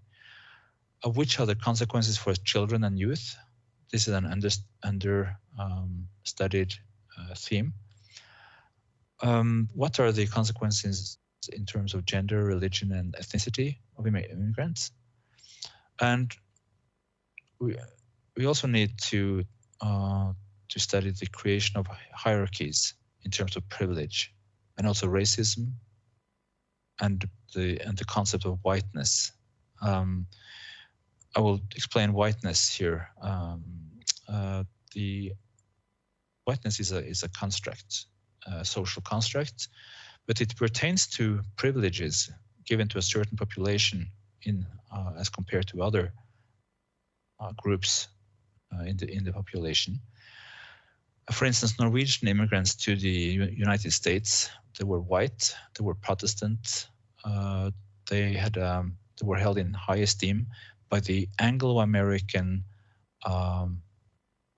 population in the United States, which were the guardians of the Constitution and which were on top of a racial hierarchy, where Norwegians were very high up on this hierarchy, but were colored Asians, African Americans, Native Americans were toward the bottom of this hierarchy. And the fact that Norwegians were wanted as immigrants, as white immigrants, and they also enjoyed the privilege of becoming citizens, natural citizens of the United States. They had a right to vote. Of course, men in general, women did not. There was not universal suffrage for women until 1920, but women had the right to buy land, and married women and widows had the right to buy land, and along with men, and Norwegian men and women, and other Nordic groups were also regarded as good citizens. So this whiteness, this privilege, also has been a part of the entrance of Norwegian immigrants to the American middle class. A successful adaptation to U.S. society, but it's also important to look at how whiteness and hierarchies are working in Norwegian society in terms of immigrants here. More recent immigration. To build strong ties with current and future Norwegian diaspora, to find out who are the migrants from Norway today and which challenges do they meet. We wish to acquire more knowledge about this group as representatives of Norway's future storytelling. How immigrants now at present and future could be relevant to Norwegian society, and how we can strengthen their ties to the home country is also something that we need to take a look at. And to find some perspectives on future Norwegian diaspora policy. In Denmark, the authorities have built a professional network of expatriates from Denmark with support from the Ministry of Foreign Affairs, export organizations, businesses and diaspora organizations. And several hundred Danish expats have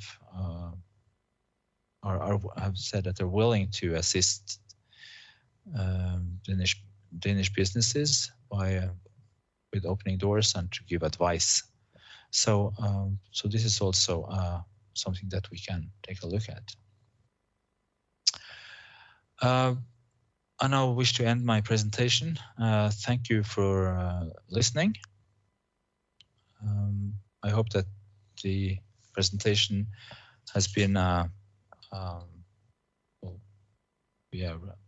relevant part of this International Thor Heyerdahl Day, and thank you.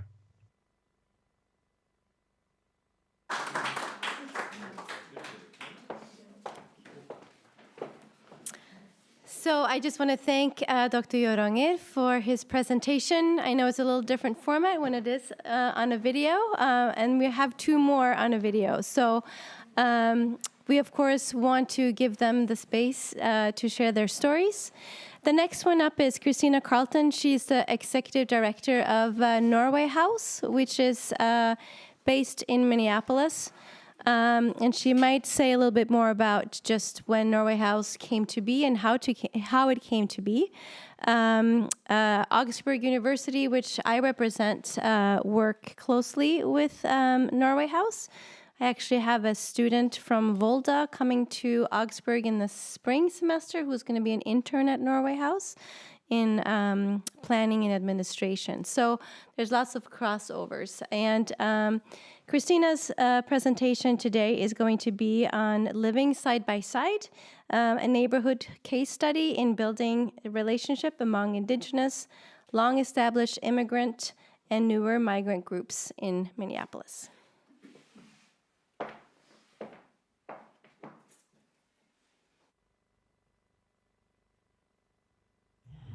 Good afternoon, good morning from Minneapolis. Thank you so much for inviting us to be a part of this conference. My name is Christina Carlton.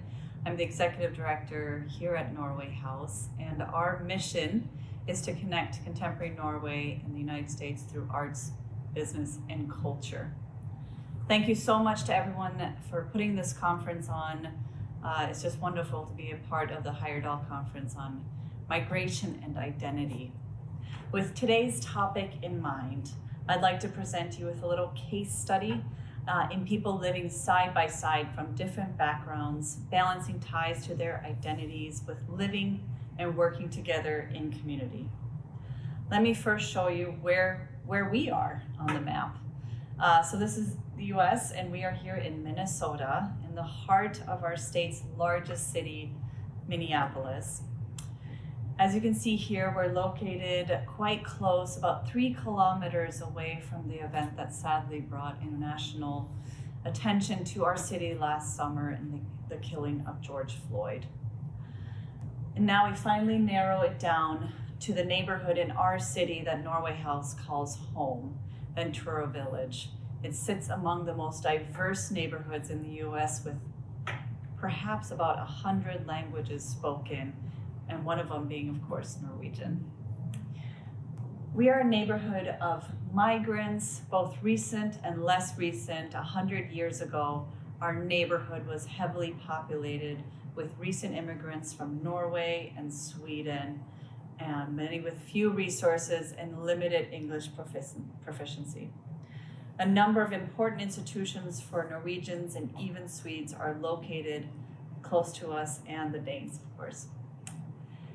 It is also home to Native American or American Indians who have moved from indigenous reservations around our state of Minnesota and the whole US to create a cultural and political hub for American Indians. We will be hearing shortly from Mary Lagarde, Executive Director of the Minneapolis American Indian Center. It was right here in our neighborhood where they formed what became a nationwide movement called the American Indian Movement in the 1970s to reassert indigenous identities in American society. So it is a neighborhood rich in diversity and of particular significance both to American Indians and to Norwegian Americans. Some might even say it is the heart of Norwegian America, here in the most Norwegian big city in the US, in the region of the US where 1/3 of Norway's population migrated in the late 19th and 20th century. Our new cultural center at Norway House shares the block with our older institution, Minnekirken, the Norwegian Lutheran Memorial Church, soon to be celebrating their 100th anniversary, as America's last remaining Norwegian-speaking American church. Between Norway House and Minnekirken, we work to connect the Norwegian Americans to their identity and to modern Norway through arts, business, and culture, and in the case of Minnekirken, faith. We will also be hearing later on from Gunnar Christiansen, current pastor at Minnekirken. It is also this neighborhood and adjoining areas that are the heart of the Somali community, what is the largest urban population of Somalis outside of Africa. Many of our Somali neighbors, in fact, have family ties to Norway and Sweden, and many of them have also lived there. So we Norwegians, when we parade through the streets for 7th Mai and sing songs and wear our Norwegian bunads, our Somali neighbors are perhaps the only other people in the neighborhood not confused on that day. It is now my pleasure to introduce Mary Lagarde, Minneapolis American Indian Center Executive Director, followed by Gunnar Christiansen, pastor at Minneskirken Norwegian Lutheran Memorial Church.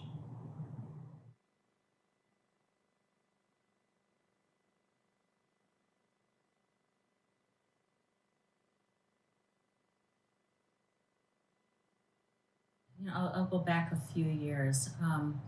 So years ago, it was during the time of relocation with the American Indian population. Our grandparents had lived on the reservations, and this is really generational. And so for instance, myself, my grandparents lived on the White Earth reservation in northern Minnesota, and they were offered the opportunity to leave the reservation and move to a more of a metro area.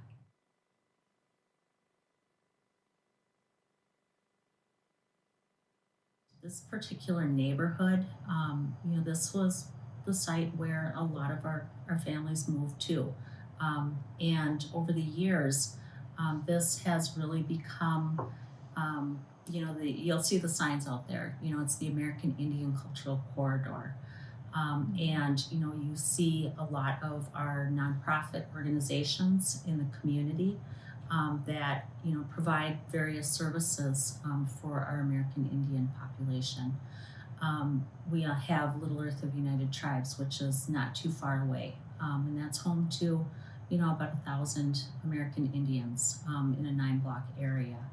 And so the community here is, I would say very diverse tribally, but also, there's just a strong connection to one another and to the area.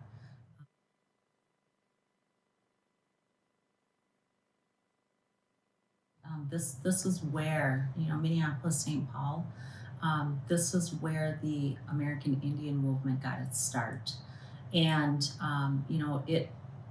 I think, a lot of us, grew up.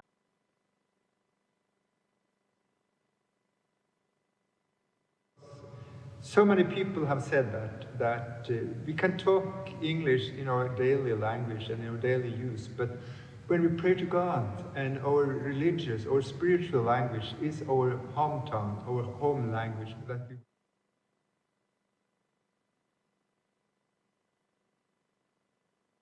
I think we are kind of a special church in many ways. Of course, also because of our Norwegian heritage, but also because we have more associate members than full members. And the reason for that is that very many are member of their neighborhood church. But when they grew older and their kids no longer go to Sunday school or to youth club in their own neighborhood church, they feel we should also belong to the Norwegian church because they are Norwegians in their heart still. And then they come here, and then they sign up. So has been rumors that this church has been dying like 100 years because we always have quite old members. But there are old members coming in all the time. So I think they will still be like that 50 years from now, actually.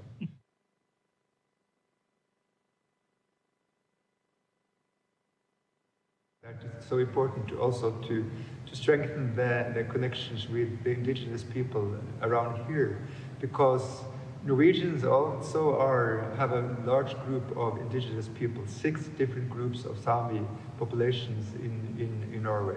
And I've been working with them, particularly with one group called the Peter Sami, the last couple of years.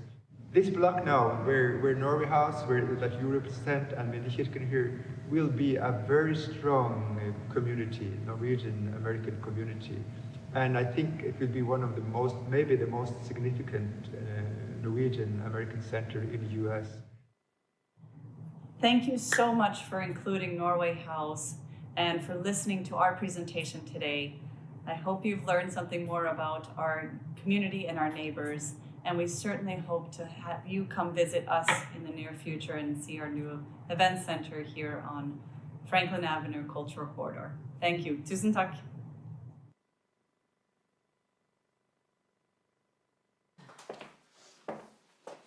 So thank you to Christina Carlton and Norway House. Also want to thank Vestfold Telemark County Council and Dan Sivertsen for helping us connect with Norway House and to have them create this video for us. So thank you. The last one that we have for today is Dr. Paul C. Pribenow, who is the president of the university that I work at, Augsburg University. He is going to hold a presentation on hospitality is not enough, equity and inclusion in higher education. So his hope is obviously to share part of the story of Augsburg and what we are doing. He will most likely mention this, but I just want to say it, that we actually now have the minority group be the majority group at Augsburg, which has been a huge goal for Dr. Pribenow, is to make sure that our institution is open to anyone who wants an education. So he will speak to that. Good afternoon. I'm Paul Pribenow, the president of Augsburg University in Minneapolis in the United States. And it's my great privilege to be coming to you even in this virtual way to share some perspectives on the theme of your important conference today on issues of inclusion and equity, and especially of migration. I have been the president of Augsburg for the past 15 and a half years, and it's been my great pleasure to be a part of a community that has in fact embraced its commitments to serving our immigrant neighbors. And so today I'm going to share my screen with you so that I can tell you a little bit about Augsburg and about the kind of basis for our commitment, but also some specific examples of ways in which we are working with our immigrant neighbors.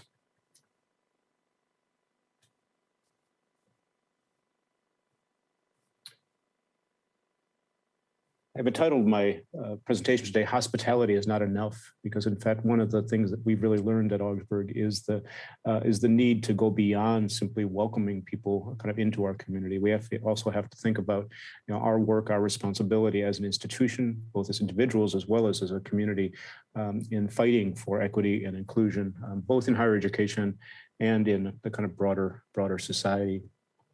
Just a quick few words about Augsburg. If you don't know, we were founded actually by Norwegians who came to the United States in the mid to late 19th century.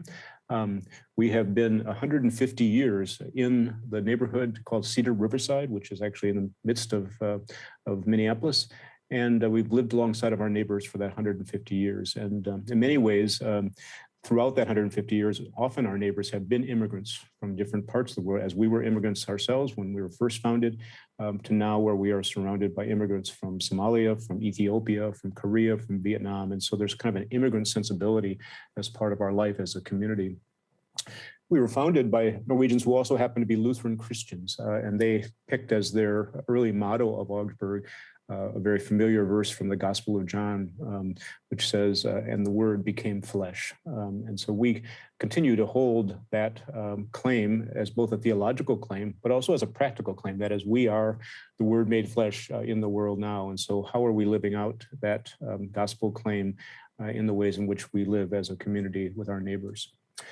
We also have a very strong commitment to what it means to settle into a neighborhood and to actually make it better. And we have a vocational statement as an institution that says we believe we are called to serve our neighbor. So a very important part of our overall commitment, both to our academic work as an institution, but also to our community engagement. And then finally, we really see our neighborhood as a classroom for democratic engagement. So in fact, as we are working with our immigrant neighbors, we are actually figuring out how to live together, how to navigate life day in and day out alongside of each other, even with our very different life experiences, our different backgrounds, our different religions, all of that comes into the mix, if you will, as we try to think about how we can really equip our students for democratic engagement in their lives once they graduate from Augsburg. Just a quick word, Augsburg is about 3,200 students, both undergraduate students in the US system, those who are traditional college age, 18 to 22.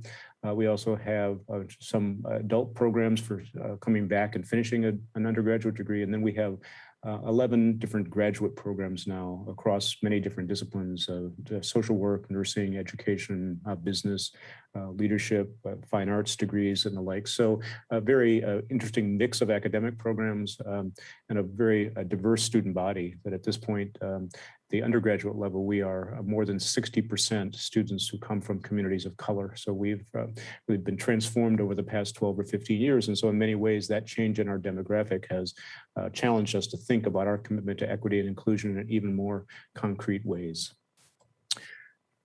As I mentioned, 150 years, just a couple of years ago, we celebrated our sesquicentennial, our 150th anniversary. It was a tough year to do that because we had to kind of curtail it in the midst of the pandemic, but it was a grand celebration of all that Augsburg stands for, and it's all grounded in our mission, which says that we educate students to be informed citizens, thoughtful stewards, critical thinkers, and responsible leaders. And we also really claim the work of diversity as part of our community, and then we also have commitments to excellence in liberal arts, professional studies that will continue to be guided by the faith and values of the Lutheran Christian Church, and we are shaped by our urban and global settings. We actually have campus sites around the world in Latin America, in south of Africa, as well as in Mexico. And so it's a very important part of our life to be shaped by those places.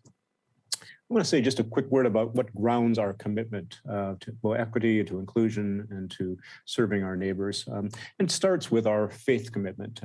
As a Lutheran Christian institution, it really compels us, we believe, to both hospitality and justice, to loving our neighbor. And we live that out in many ways. Certainly we live it out in lifting up our Lutheran Christian faith, but at the same time, we have now become this incredibly diverse, pluralistic faith community in many ways, students coming from many different faith traditions. And so even though we are grounded in a particular commitment, we also believe that that opens us up to the experiences of others, not necessarily because we would ever hope to convert people, but we actually believe that in fact, when we come alongside individuals from different faith traditions, we strengthen our own faith. And so in particular with our Somali Muslim neighbors, that has been a very important dynamic here over the past 15 years.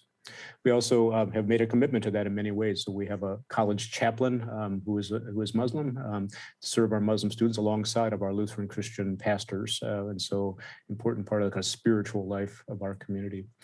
We also ground this equity commitment in our academic mission, and in particular in our commitment to the liberal arts, which from our perspective demand of us this openness to kind of ever wider set of perspectives. And so we think about this in the classroom, we think about it on the stage, we think about it in athletics, we think about it in community engagement, and all the different ways in which our students are learning from different angles, different perspectives about the kind of most pressing issues in our world today. And so certainly equity, inclusion, immigrant service to immigrants is an important issue that we face. And so how do we bring the perspectives of our different disciplines, our different life experiences to bear on these questions? And so we see this really as central to what it means to be a liberal arts university and to have that as our primary academic mission.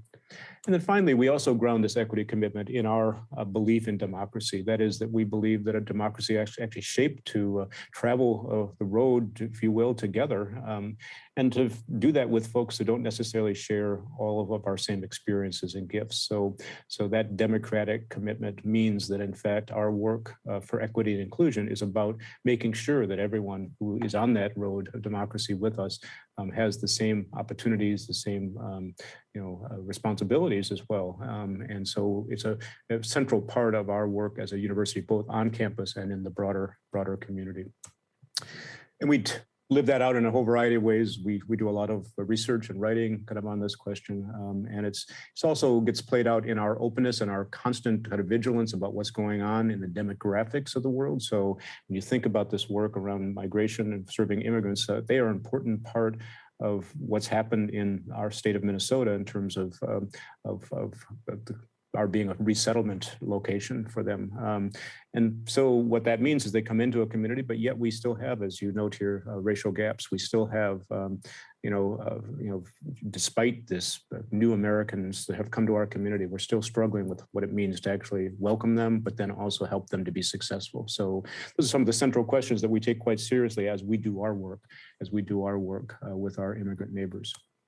So I want to provide two case studies of our work with immigrant communities. The first is walking alongside our Somali neighbors in the Cedar Riverside neighborhood. So in our neighborhood, we have the largest population of Somali immigrants. At this point, Somali Americans, they started to come to Minneapolis back in the early 1990s. And so now we are really in a second generation of those. So many of their children are now actually coming to Augsburg, but they're also still our neighbors. So the population of Somalis in the Minneapolis-St. Paul region is actually the largest population of Somalis outside of the city of Mogadishu. So it's just a daily part of our life to walk alongside our Somali neighbors. And then I also want to offer some thoughts on our work with a population of undocumented students. These are students primarily from Latin America, Mexico, who have come to Minnesota with their families, but they're undocumented. They're not officially citizens of the United States, and they're a growing population, but it's a significant kind of political issue in the United States, and it's one that we've leaned into as a university when we've done our work with these students, and it's become an important part of our commitment as an institution to serve these students and to help equip them for success in the American economy. So let me start with our Somali neighbors. So in many ways, this is about just believing that, in fact, we've got to come to the table together. So we have something called the Cedar Riverside Partnership, which is made up of organizational leaders and citizens from the community that come together regularly to think about how we can make our neighborhood safer, how we can make it more economically viable, how we can meet the needs of youth, for example, who are a particularly growing population. And so it starts with this notion that we're actually in this together. We're about walking alongside of each other in this neighborhood and making it a safer and stronger place for all of us.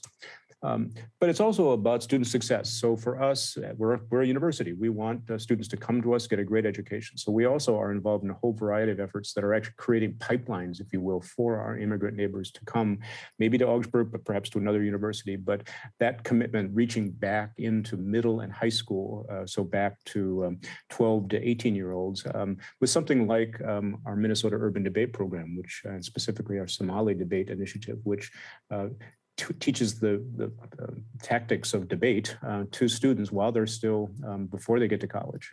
And we know, in fact, have lots of evidence that those skills that they learn in a debate program actually prepare them to go and to be successful in college. So just one example of how we're really reaching back before they actually get to university to create those pathways for success.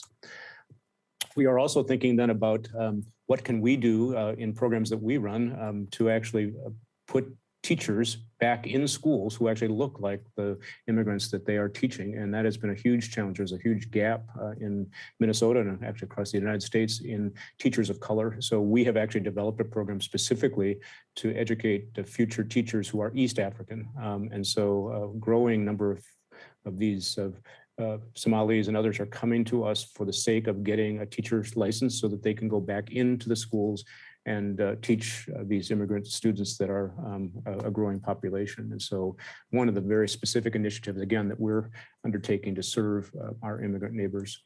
We're also very much focused on youth work in the neighborhood. We know that the youth, the Somali youth, especially young men, have had real challenges with unemployment. We know that there's always the challenges of gangs that they may join if they're not being kind of engaged in other ways. And so we've been working with both boys and girls. And this particular example is of a group of Somali girls who came forward and wanted to learn how to do a business. And so they partnered with our business program, our business faculty and students, formed a business plan. Ultimately, we're able to lease space right near our campus, and they opened something called the Sisterhood Boutique, which is a secondhand clothing store, which they receive donations, and then they learn how to run the business. They learn about fashion. They learn about how all the ins and outs of what it means, and then ultimately, if they intern at this boutique, we offer them scholarships to come to Augsburg to pursue their further education. So just another way that we're creating that sense of connection.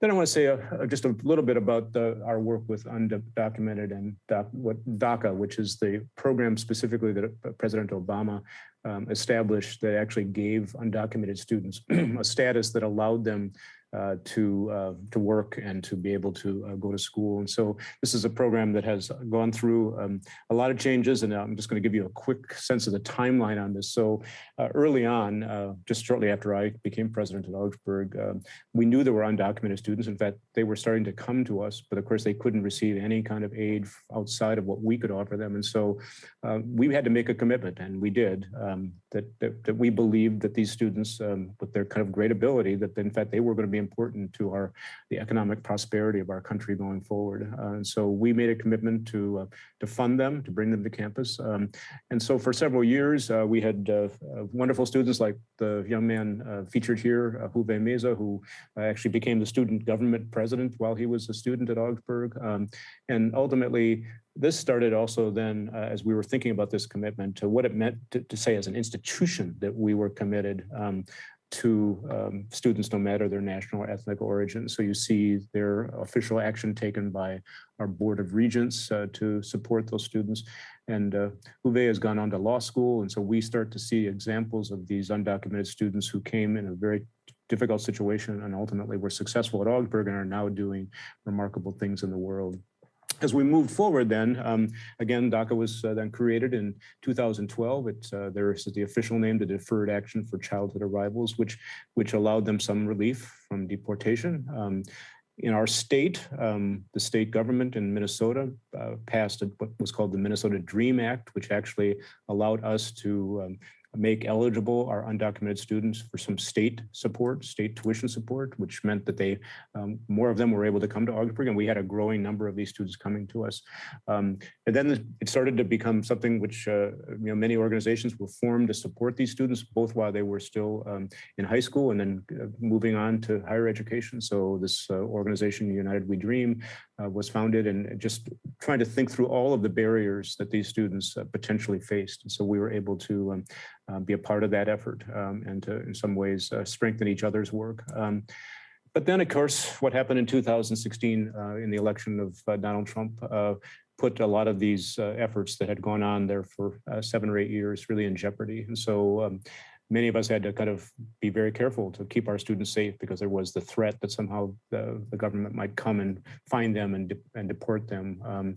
We're trying to help them to be successful, even as we knew that they were under great stress and anxiety because of the situation. We actually had something called a campus climate action team that was just constantly scanning for any of these kind of challenges. And we were very active, both at the state and federal levels, in kind of advocating for policy changes. As you may know, President Trump repealed or attempted to repeal DACA in 2017. There were challenges that went back and forth over the entirety of his term as president. And then the good news that came on January 20th on President Biden's first day in office, when he issued an executive order that reinstated the DACA program. And I would just, all of this is kind of in the weeds, if you will, about American politics. But it is important to say that when you have a commitment to serving immigrants, no matter where you are always going to be in a particular political, social context that in fact could affect your ability to do what you really want to do, what you really think is important to do as an institution. When I stand at our commencement ceremonies and look at the students come across the stage, just some pictured here. This is why we do this work, because we believe that these remarkable students who come, again, with such diverse life experiences, backgrounds, as refugees, as immigrants, as students who just faced huge barriers and obstacles, but to be able to come to Augsburg, to know that we have these programs in place that will support them, help them to be successful, and then to know that as they walk across that stage, they have a door that's been opened for them that allows them to go forward into the world and do remarkable things, and they are doing remarkable things. This also shows you how we think about on the other end, that is, as students arrive. This was the traditional class photo that we take when our students arrive in this fall to begin their academic life at Augsburg. And so this was the class of 2026, the one that arrived just a couple of months ago. And you can see actually in the faces in this picture just how diverse our student body is and what a privilege it is to have such a diverse community and one that's so deeply committed to equity and inclusion in so many ways. I want to say just a quick word about a couple other initiatives then that are campus-based ways that we're supporting our students. So this program called the Sankofa Circle Fellowship was actually founded this year by Joanne Reek there in the lower left, who is our Vice President for Equity and Inclusion. And she has colleagues who are working with her, and Chris and Kate. And they've actually developed a mentor and scholarship program for our African and African-American students, which includes mentoring. So there are opportunities for them to meet with alumni of color, other leaders from the community. But this entire program has been designed to help our students also to understand some of the Pan-African principles that can guide their life. And so in addition to financial support, to mentoring, they're also learning much more about their own history and much more about what difference that history can make and those principles can make for their success in the world. So we're very proud of this program. It's generating a lot of interest among our students, but it's also bringing us a lot of philanthropic support from alumni and friends who care deeply about our work. And so I just give this as an example of where we're trying to lean into our commitments to equity and inclusion, not just as rhetoric, but actually in very concrete ways that we're attempting to serve our students and our community. This is a picture. I love showing this picture to our Norwegian friends because this is a new building that was opened at Augsburg in 2018. It's called the Hagfors Center for Science, Business, and Religion. And I always like to point out that the colors that you see near the windows, the oranges and yellows and reds, were actually all picked because we took a picture of the banks of a fjord in Norway and found the colors that were in those banks and then brought those colors in so that we could actually honor our heritage as an institution founded by Norwegians and be reminded every day of how important that heritage is, even as we've become a place of deep diversity, a place that's committed in so many ways to equity and inclusion. We know that we continue to share that work with our Norwegian colleagues, and we're so proud to be a part of that effort. So I know this wasn't perhaps the easiest way to engage, and I'm sorry that I'm not able to be with you in order to engage in conversation, but I hope this gives you some sense, some flavor, if you will, of how one particular institution, one that has deep roots in its Norwegian and Lutheran Christian heritage, actually is attempting to do important work in commitment to equity, inclusion, and service to our immigrant neighbors on a day-to-day basis. So thank you so much for this opportunity, and I hope we might have a chance in future years to come together in person and to share these important work.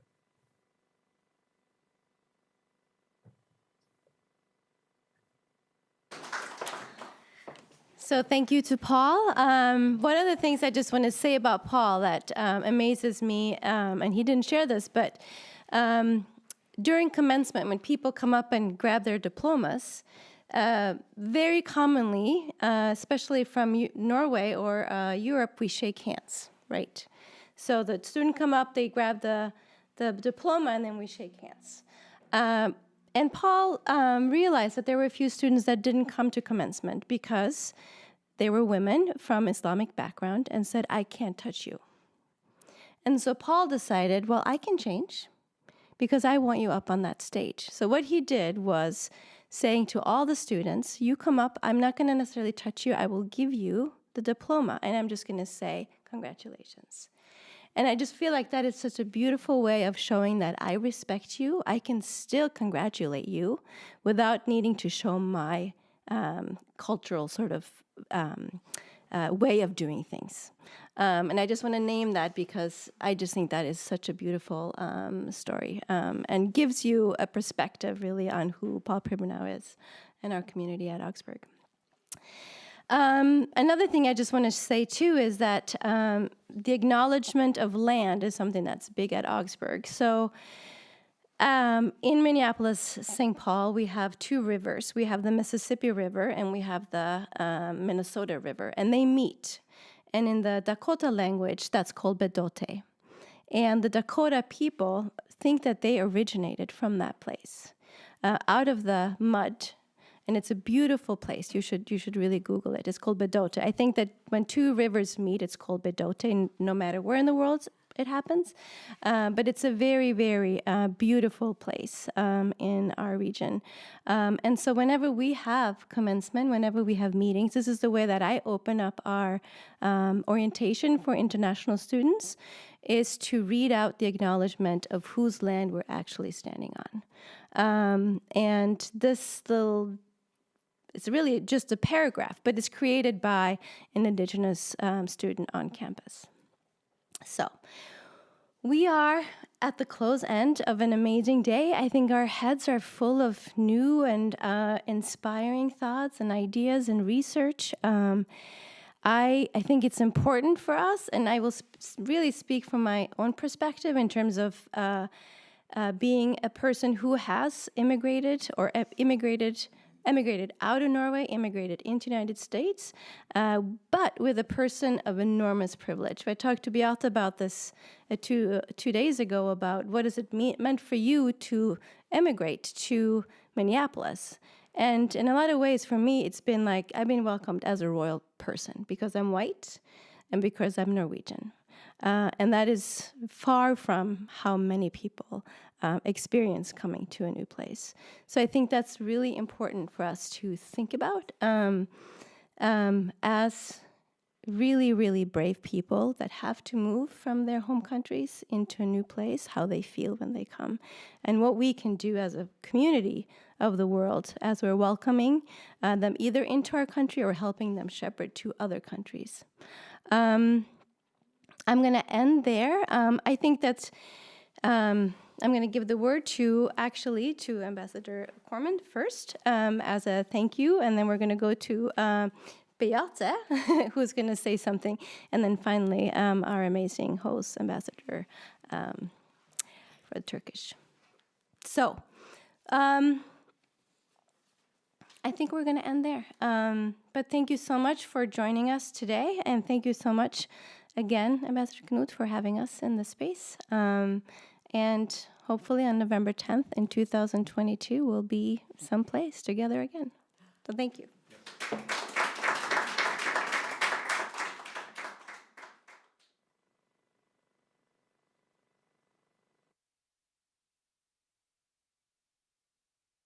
Multidimensional event, but it shows how complex is the world and how good it would be for us to look at this complex phenomenon from different perspectives. And today it was a good example. We learned a lot from different perspectives. For example, I knew in general terms that some Norwegians migrated to America earlier in two centuries of migration.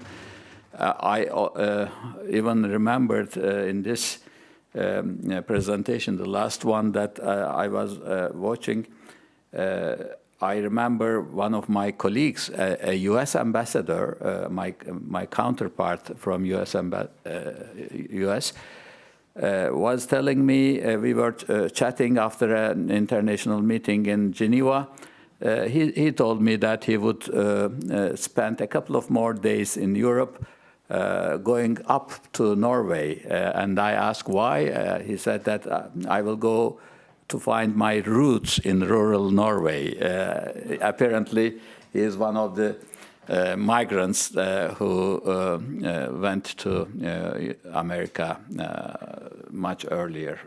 I mean, his parents, of course, maybe a couple of generations ago. So what I took from this experience here is that, you know, as I was telling about we Turks, actually you Norwegians are also having the same multiple roles. You have been receiving new migration to your country now, and you are in an upper hand in that regard. You can choose, you can help them, you can ask them to do this and that, but it was also the same Norwegians, maybe some time ago, who migrated to Americas and had a different experience. Of course, all the experiences are different in many ways. And our ability to understand how the Norwegians now helping new migrants in the United States is a very interesting example, and how good they have been in organizing this is actually something that we can all learn, take lessons. And I would like to thank everyone that contributed to this event, and I have this opportunity as an ambassador. We are talking about aggregates in our talks. We are bringing the subjects to generalizations and the numbers and in large terms, but one should not lose touch to the individual level, and this event gave me a chance to understand at a very local level, at a very individual level, how these subjects, these concepts that we are talking are working at that level, and how it is affecting the aggregate in general. And that was the most valuable part from my perspective. I would like to thank everybody and wish that this kind of events would be repeated, would be seen in many other areas in Norway, and especially this connection. This person, Thor Heyerdahl, was such a person that made this connection years ago, and the local community is having this picture or this window open to the world, and they are still enjoying from this opportunity. This actually is a good example to be replicated, to be repeated elsewhere. Thank you very much indeed.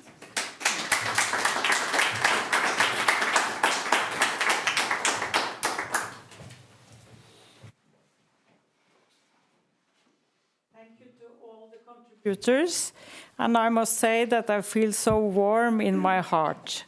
I'm so proud of the Vestfold Museum and the Thor Heyerdahl Institute doing this together also for the first time, because the Institute merged with the Museums of Vestfold in 2020. So even though it is for the Institute 15th year anniversary, this is the first time I'm doing it together with the Museums of Vestfold inside. So this morning I was a little bit nervous. No, I'm only happy. I feel good. I think, just to be honest, that we have done a kind of humble contribution to the UNESCO conference program today on the World Science Day for Peace and Development, which is exactly today. And that was very important for us also. When it comes to developing Thor Heyerdahl's legacy, I must say that I'm very grateful that I have been able to work in his footsteps for so many years. So also having you, the daughter here, and Bettina always supporting, and also the Thor Heyerdahl family always supporting. I would like to share with you some words from him that he sent to the Institute in 1999, because we had to ask him, can we use your name on this institute? What do you think? That was also before I started up working. But I collected these words and I share it with you now. So this is what he wrote to the Institute. There is an urgent need for building bridges across ethnic diversity, national borders, and political and religious factions. Any science thinker and wise person with a global vision who seeks to contribute towards disentangling this explosive situation should be encouraged to speak out. And this is in 1999. That is something to believe, and that is something that I'm very, very inspired by when I work with Thor Heyerdahl. He was talking about global environment, 1970, after Kon-Tiki expedition, 1940, late 40. So in a way, he was always moving forward. And that's what I'm thinking also. When you work at the Institute, you have to go forward all the time. That I like. So I just want to say that I am very grateful, I'm very humble. I must say that also the Norwegian Americans that contributed with videos from Norway House and from Oslo University, President Paul Pribenow, Christina Carlton, Executive Director of Norway House, the priest, and also the one from the Anno Museum, Dr. Joranger Terje. I just must say that thank you so much for being, in this COVID time, able to contribute at the conference. And I give the words to you, Jaroslav. I must say that being in your home, during the conference, because we have done it in the United States, we have done it at universities, also in Norway, other places, I must say it has been a special occasion to be in your home. So thank you for your kindness and thank you for your hospitality. And I just give the last chance for you to talk now. Thank you.